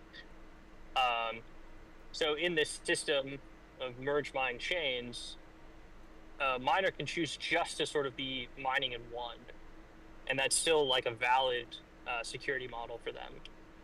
But if they have more hash rate, they're sort of incentivized to at least keep state in one more, or potentially look for differences in the rewards in the different chains and figure out how to redirect their hash rate over time. So there's like this incentive to keep more.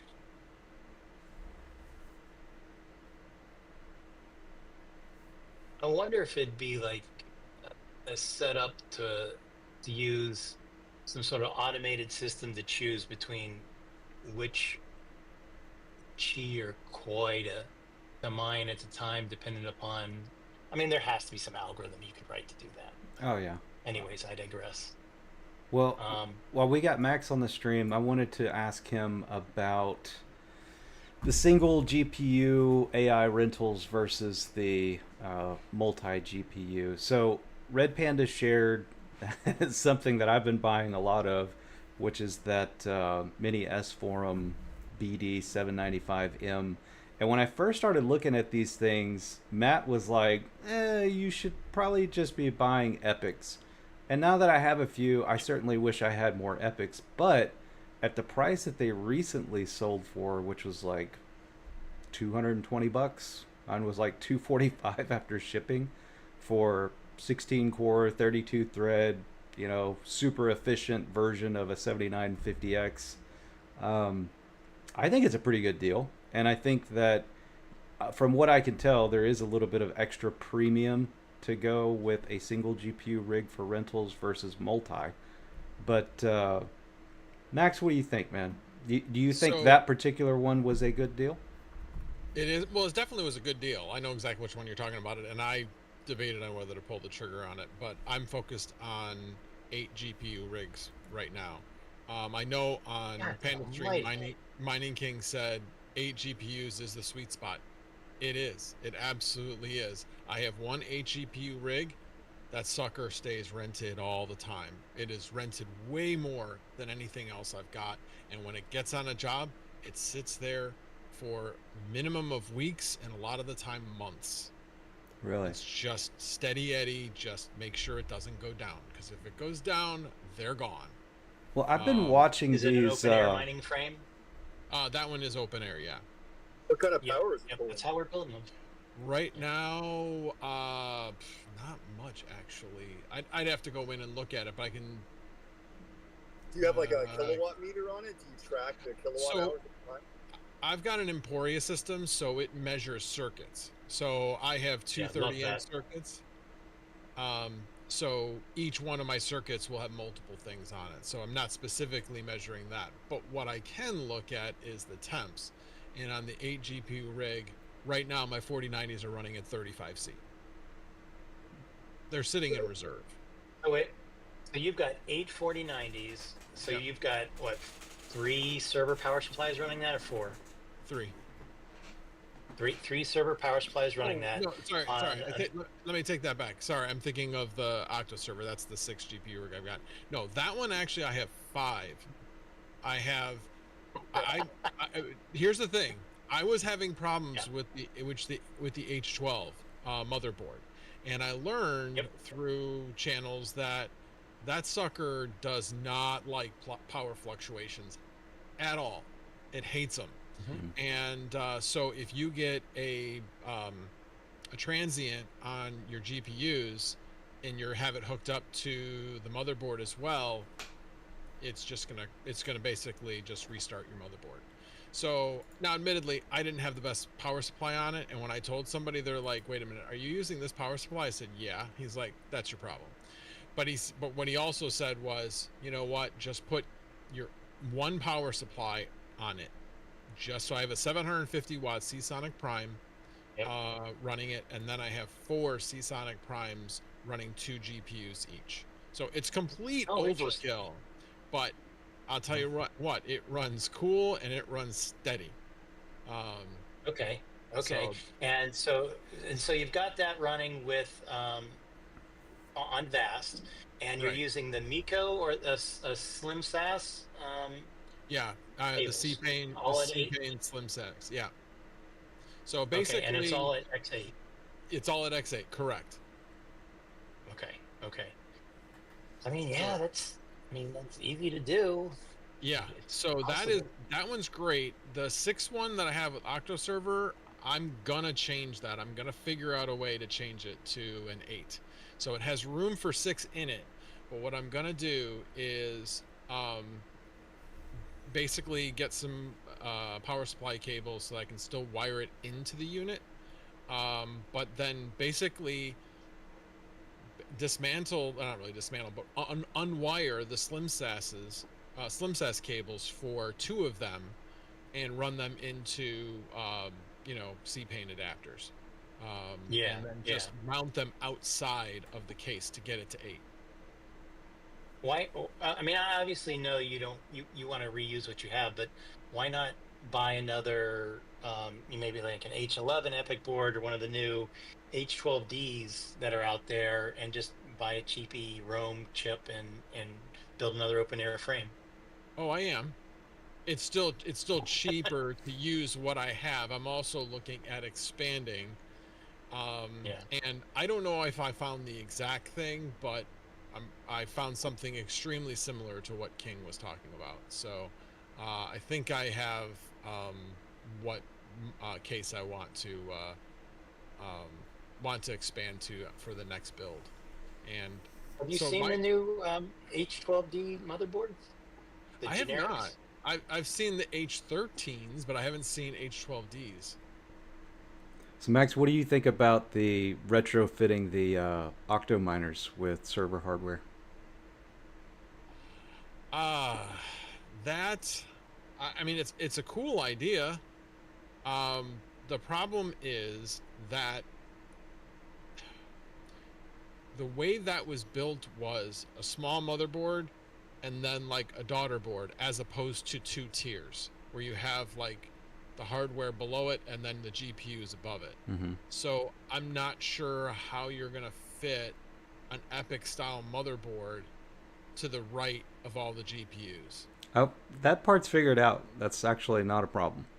Really? Yeah, I could try to explain it, but showing you would make a lot more sense. But essentially, there's standoffs already for each part, the motherboard and then the riser area, right? So you have roughly about 1/4 of an inch or so underneath the height of what you need. Essentially what we're going to have is just a piece of ABS plastic, essentially, that's going to give us a place to mount the riser cables. But the riser cables, you can't, like, let's say for instance, if you put a GPU on the far left side of the motherboard, you can't put another GPU on the far right hand side of the motherboard because the riser cables in the middle wouldn't be able to get around that last GPU. But if you put all riser cables after the first GPU in the motherboard, you just essentially route them underneath the standoffs and then bring them back up above this ABS piece of plastic to mount them in each location that you want them.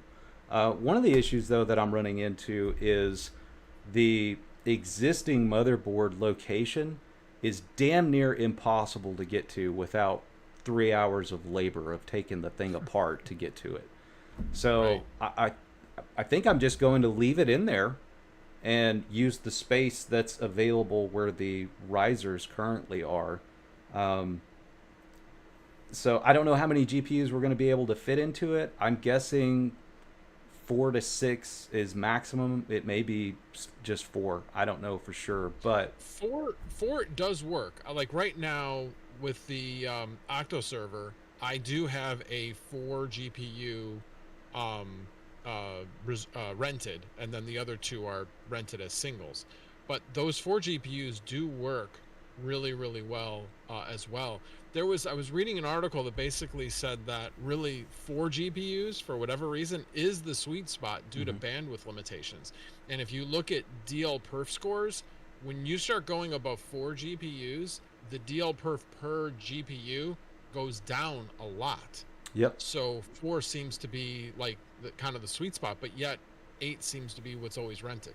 So well, it's kind of weird to me. It may just be what you're paying attention to as far as what is rented, because I've been keeping my eye specifically on the V100s, the 16 and the 32 gig on VAST.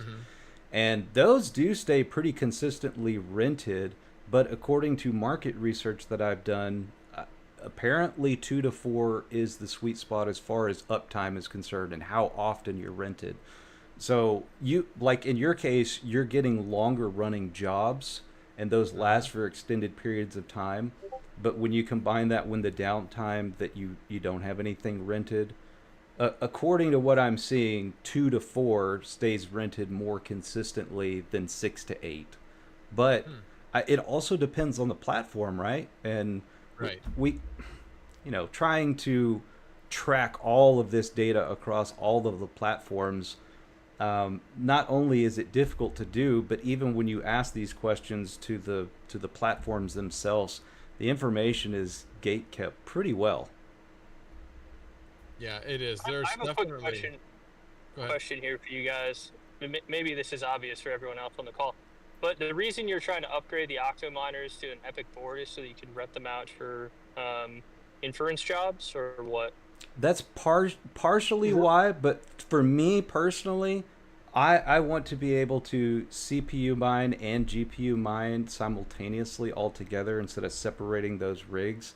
Because what's the point of buying a CPU only rig when I could house GPUs in it as well? So if I'm rented for AI purposes, that's great. I'm making good money. But when that server is not rented and it's idle, I don't want to pay for power for an Intel CPU that's going to do absolutely nothing but just sit there and not mine anything because it's not efficient enough. So for me, that's my purpose. It's a dual purpose machine, essentially. And the Octominer's only X1. Yep. So you can rent out the GPUs while you're also using the CPU to do something else? Or that's... How does that work? That's frowned upon for sure. Like, they don't want you... Like, in some instances, they may be able to see it, but they're not penalizing you right away. Take, for instance, Salad. I think Salad knows if you're CPU mining, but you can say, you know what, I want to use 4 cores of this CPU to mine, and the rest will be dedicated to whatever compute resources that are needed. But other platforms, and Max will probably be able to answer this, I don't think you can CPU mine while your GPUs are rented for AI tasks, correct? I've never tried it. I don't think so. I suppose I don't think so, because you're basically renting out the entire machine, and you have a vast install on there. So if you also ran mining, I guess there's nothing that can absolutely stop you from putting another process on there. So, Dr. But K, yeah, I don't know. to answer your question, it's essentially what I'm trying to do is eliminate any downtime whatsoever. So if my AI rig is not rented for AI purposes, I want it to be mining so that I have zero loss in revenue, essentially. And you want it to be dual mining, GPU and CPU. Yep. Got it. So I actually, I'm sort of catching up in chat here, and we're talking about power consumption and all that fun stuff. And I did a test, and I don't know if many of you guys know John over at Fruition Design. He's the guy that makes all those really snazzy, like gray shrouds go on all the ASICs. Last summer, I actually had the chance, and he invited me into his workshop, which the place is magnificent. It's so clean. He's way better organized than me. But we talk every now and again, and I was like, hey, I remember you used to have these shrouds for the Octominers. You still have them? He's like, yeah, I got a bunch. You want one? And he shipped me the setup, and I put it on X, and I ripped the fans out of the Octominer, and I just have two 8-inch blower connections going into the front of the Octominer to cool the 12 170HXs I have going into there. And I actually have that going into a Y, so it's only being fed by one 8-inch the Infinity fan. And I wanted to do this test because I want to see if I could save some power. And what was interesting was, with no fans being run, little ASIC fans being run on the Octominer, just the 3 power supplies and the CPU were using 220 watts of power. And when you start looking at profitability for mining, at least, that actually changes the calculus. For sure. I mean, even if you use the AC Infinity fan, that's another, I think, 45 watts. So and I've got us all connected to watt meters and all that sort of fun stuff. But for sure, those 3 power supplies, the HP power supplies that are powering the Octominers, and that stock board with the stock Celeron, it's sucking down that power. You need to get those power supplies in that efficiency curve of being fully loaded, because it's really, I bet a lot of people that are thinking they're profitable are not profitable. Yeah, and I can attest to this because I was hosting some Octominers for Millerman, and he had 20 CMP 10210s and like 10 or 20 of the, what was it, the BC 250s. And looking at the power draw on those things on my electric bill was significant. And luckily we had one of those, was it Nerd Gear's PDUs tracking all the power so that I could bill him properly for his usage. But sometimes the math didn't make sense at all, even when you're pulling up hashrate.no and you're like, okay, 12 to 14 cents in revenue every 24 hours. You start accounting for those case fans, and no, you're like -3 cents. So it's definitely something to consider 100%. for everybody out there. Yeah. So if I've done the math. fan draw is a big deal, guys, do you guys know the optimal fan setups? There's a YouTube channel that's dedicated to rating fans, and they have this sort of back of the envelope test that they do for efficiencies and whatnot. Have you guys seen this before? Not familiar with it. I have not seen that, but I can tell you that the actual fans in the Octominer are really efficient. Like I took one of the fans off, put it on a watt meter all by itself, and cranked it through the different speed settings. It is actually fairly efficient. I think it's the actual motherboard, and if you don't properly load up those platinum rated power supplies and put them near their peak efficiencies, they really are not efficient at all. So as far as using the AC Infinity fans over the existing case fans, what do you think the power delta is between them? It is, well, it is probably, probably 40 watt is what we're talking about between the difference. And while it's a lot of work to set up the AC Infinity with the hose piping and all that sort of stuff, but it's at minimum 40 watts, can be as much as 60 watts, depending upon like how hot the cards are. But the bigger takeaway, and I've said it like 3 times now, the bigger takeaway is don't use the 1200 watt power supplies. Use the 750 watt ones and load them all the way up to the capacity to keep it in that platinum rating number, because otherwise you're outside the rating number and they're terribly inefficient. So AlphaMine has just joined us, and Ozzy's in chat as well. Ozzy is the one who bought those CMP 100 210s. And so one thing about having an Octominer and cards like the CMP 170HX or the 100 210s is you don't have an existing fan like you do out of your normal gaming GPU. So is it really worth it to go with Octominers? And you know, if you're in extreme heat cases, I really don't see how you can get around not using an Octominer. But as far as the power draw, like you said, making sure you have the right power supply in there is paramount in how you're utilizing it.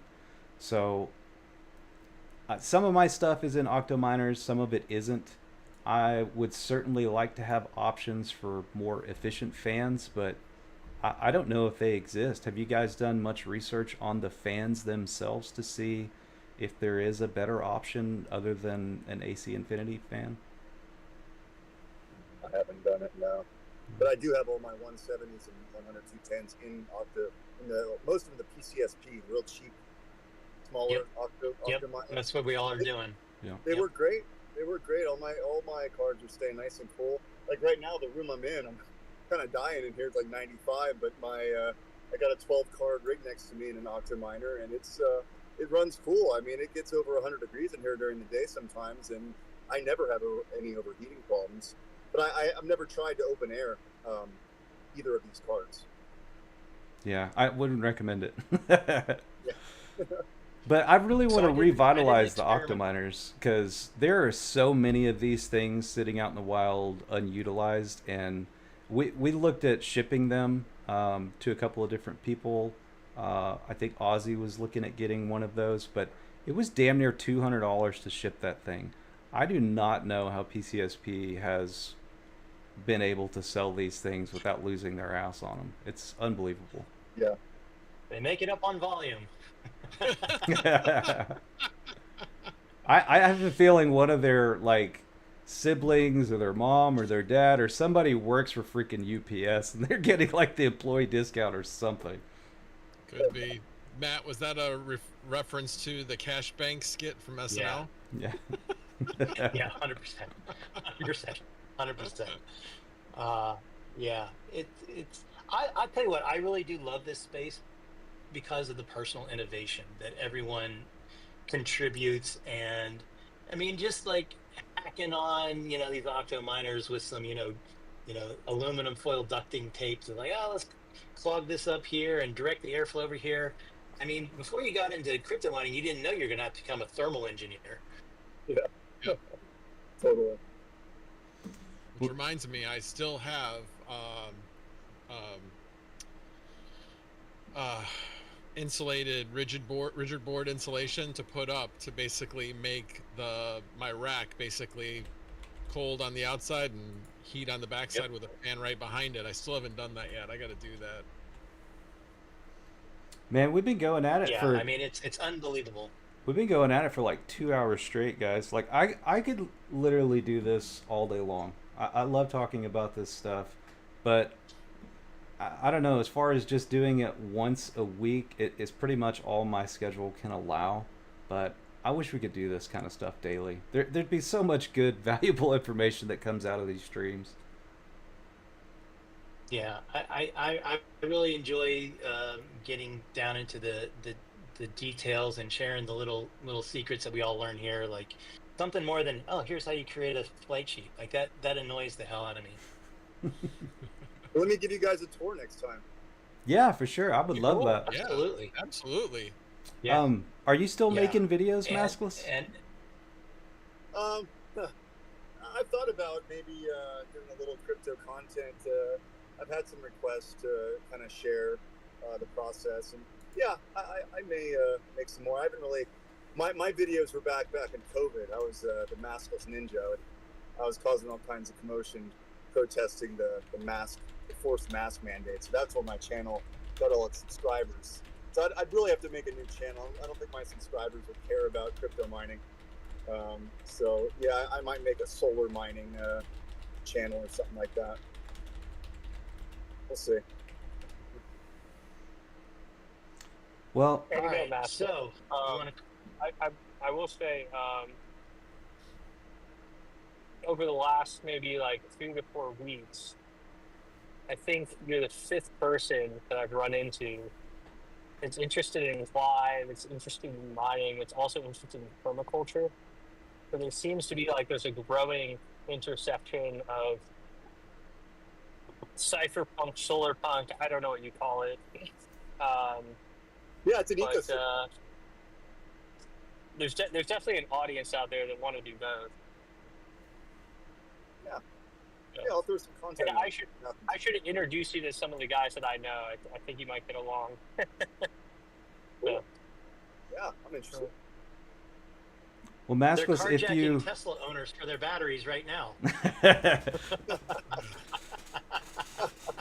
Maskless, if you start making videos again, man, please let me know. I will share that out with the audience. In fact, if you want me to share the existing channel and the videos that are out there right now, I can do that. We'll just we'll edit this. I've got one video on there. It's my power wagon. I took a wagon and put some toolboxes on it. I made a solar generator. So that's that I've one. The other things are me protesting, but I do have one piece of video on there that might interest some people if they want to kind of build their own portable power generator. But yeah, I would love to explore more in this. Basically, try to expand what I've got going here. I know that people that would probably do a much better job, have more capital, could take maybe some of the information that I could throw out there and really build upon that. So yeah, I'll go with the flow and see what happens. Hey guys, just a heads up. Bitcoin just hit another all-time high. We're currently sitting at 119.4. Nice. Yeah, Yes. yeah. What? Okay, so let's wrap this up with talking about some speculation here about alt season. Is alt season gonna have its run this go round? What are we Yes. looking like? Yes. Max says yes for sure.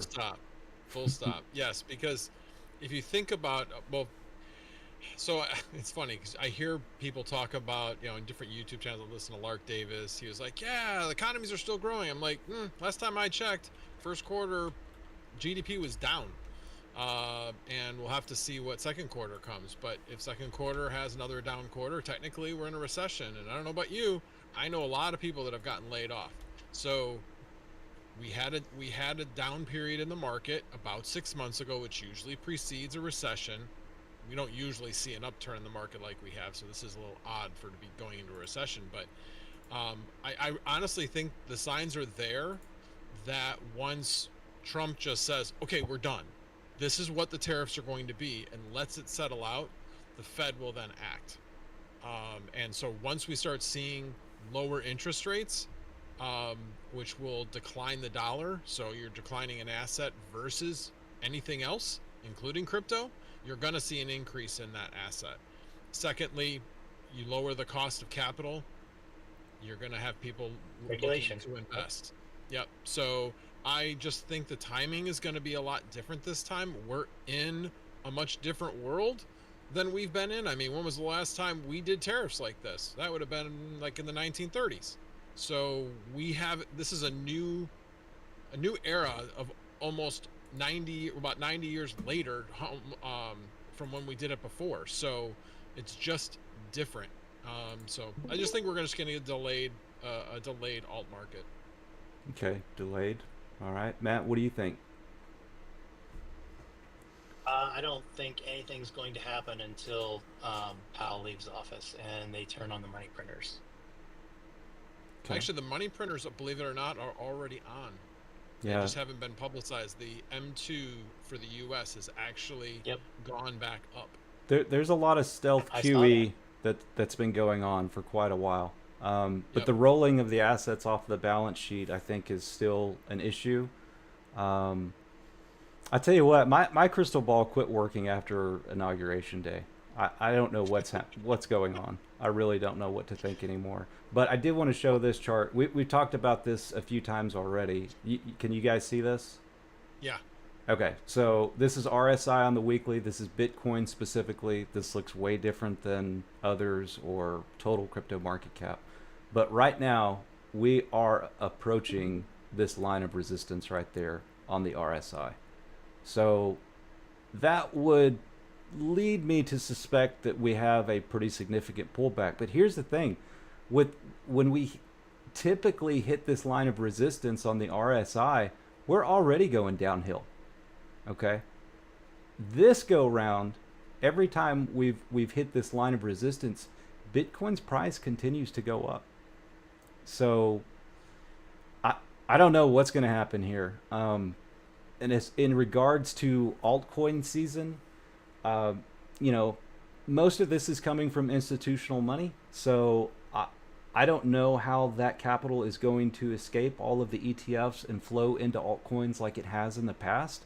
I suspect there will be some of it, but retail's still pretty broke. And I think Max is right on the money. I don't expect anything too outrageous until the helicopter money starts falling from the sky. So, you brought up a good thing about predicting things since the inauguration. I've actually done a number of round trips, and I thought I was gonna get another round trip this time. Anytime the market starts going up and hits all-time highs, sure enough, what does the administration do? They come out and announce tariffs, and usually that means that the markets are going to go down. So I sold off about 4,000 in crypto, assuming to buy back in about 10 to 15% down. And wow, this time does not look like that's going to happen. So, but it had been repeatable about 4 times. The pirate says, I'm waiting for multiple celebrities to promote some exchange. That will be the top. Yeah, not wrong. There you go. I have a perspective here. Fire away. Which is I think this cycle is gonna be a little bit trickier than the other ones, because I fully believe that at some part it's relatively concurrent, and whatever this cycle is, we're gonna get a macro event, a severe macro event, and Bitcoin has never had a macro event happen while it was pumping, right? So like COVID was a macro event, even though it was this like micro macro event, because it like happened for like 2 weeks and then they're just like helicopter money. But we haven't had like a 2008 since 2008.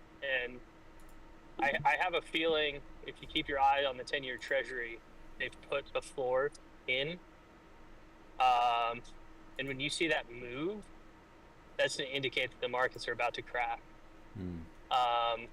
And so that like creates a huge sort of unknown in the evolution of whatever this cycle is, because even if we say that, Bitcoin's a risk-off asset like gold, initially when a crash happens, gold also retraces pretty significantly. Yep. And it's only, once kind of the bottom is in, does then gold outperform the market. So I would assume similar behaviors for potentially crypto and Bitcoin. But I think there's got to be a little bit of pain here at some point if a macro event comes up. The one other thing I will say, and maybe this is just a selfish projection, I personally think we're going to see a renaissance in proof of work based systems. I think we're going to see a lot greater dominance, not just in the Bitcoin market cap, which we've obviously been seeing, but in the ex-Bitcoin proof of work dominance, if that makes sense to everybody.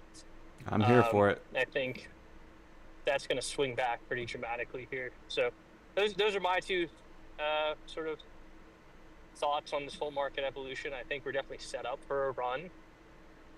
Barring a macro event immediately, I think Bitcoin's going to at least 200,000. But at any day, that like macro can slap us in the face, and you know, Yep. You're gonna have to wait for the market bottom to want to buy Bitcoin. So yeah. What do you have any predictions as to what you think the macro event is going to be? I mean, you told me what the sign was, but what do you think the macro event is going to be? I mean, fundamentally, the event, I think, is just part of the narrative. It really just happens to do with liquidity. So, like, liquidity has been tightening it. You've seen it in the repo markets. You've seen it in this, like, floor that they're putting in on the 10-year T. So, I think the media and the narrative and, like, geopolitics always seems to, like, find the macro. But I think the thing that really is... I think the money leads the thing, and then we just apply like some event as the narrative. I don't know if there's really going to be a narrative piece that like causes the shock, if that makes sense. We'll attribute one, but I don't think it's the causal thing. I think it's the story we put around the fact that there's not enough liquidity in the market. So, Maskless, I want to get your take on this, but real quickly, I just wanted to pull up this Others chart real quick. So, Others is essentially all of your altcoins. This is everything excluding the top 10 by market cap. And you can see, according to the RSI, we've got a ways to run before we run into this line of resistance. And I look at this chart in two different ways. One is this looks like a massive cup and handle with a fake out. And if we can get back up to this level, I mean, we could be off to the races, guys. But the other part of me is like, this could also be a massive head and shoulders. So if we did have some type of macro event sometime in September, October-ish area, that could be very detrimental for the altcoin market. But if we get some really good news and we start turning bullish, yeah, it could look really nice. But anyway, let's move on to Maskless. What do you think, my friend? Well, I mean, I'm not as educated in the markets as you guys are, but I'm hoping that because I think fundamentally proof of work is a more solid type of crypto versus proof of stake. That, you know, I think once people kind of get over the initial honeymoon phase of a lot of proof of stake projects, they'll come back to proof of work, the retail market. That's my hope. I mean, it's based off of, I mean, most of my brain power has gone into DIY solar, so, you know, and I like the fundamentals of Zealous. That's kind of why, and the power. It's a low power coin. And I did listen to your interview with the Zealous devs, and I liked what I heard. And so, yeah, I mean, I'm hoping that basically because energy is becoming more expensive, it creates basically an inherent value to these proof of work coins or mining, and it's just a matter of time. That's kind of why I chose solar. I saw proof of work as a good thing, and it was solar. It lets me ride out these hard times basically for as long as I need to. In the meantime, I'm living off grid with the solar anyway, so it's kind of based on hope. But I'm hoping I'm smart enough that, you know, I've basically hooked myself to the right horse, and it'll lead me to the right to the promised land, you know. And that's kind of my take.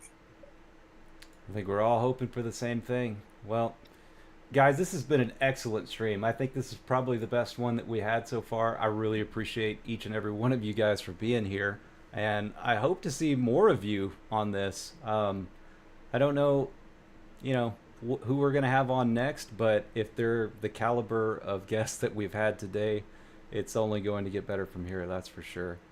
You guys have anything you want to add before we wrap this up? Other than, hey, I'll be on Nope. at 8 o'clock tonight. Right Oh, on. excellent. That's right, Max. I'll come join and watch. Sounds like a great time. Yeah, we'll Cool. be there. 8, Dr. 8 K? o'clock. 8 o'clock what? Central. Central Okay. Time. Cool. Dr. K, Yeah, thanks thanks for for joining us, my friend. It was a pleasure to have you on. You guys check out Quai. They're true to the ethos of crypto. I love what they're doing there. Super intelligent people running the show, and one more option for us GPU miners out there. Appreciate you Thanks, having me. Mine some. Thank you, And sir. would love to come back anytime. Absolutely. All right, guys. Well, y'all go enjoy the rest of your Sunday, and apologize to your wives for me taking so much of your time. Thanks a All lot. right, guys. See ya. It's fun. Hit that like on the way out.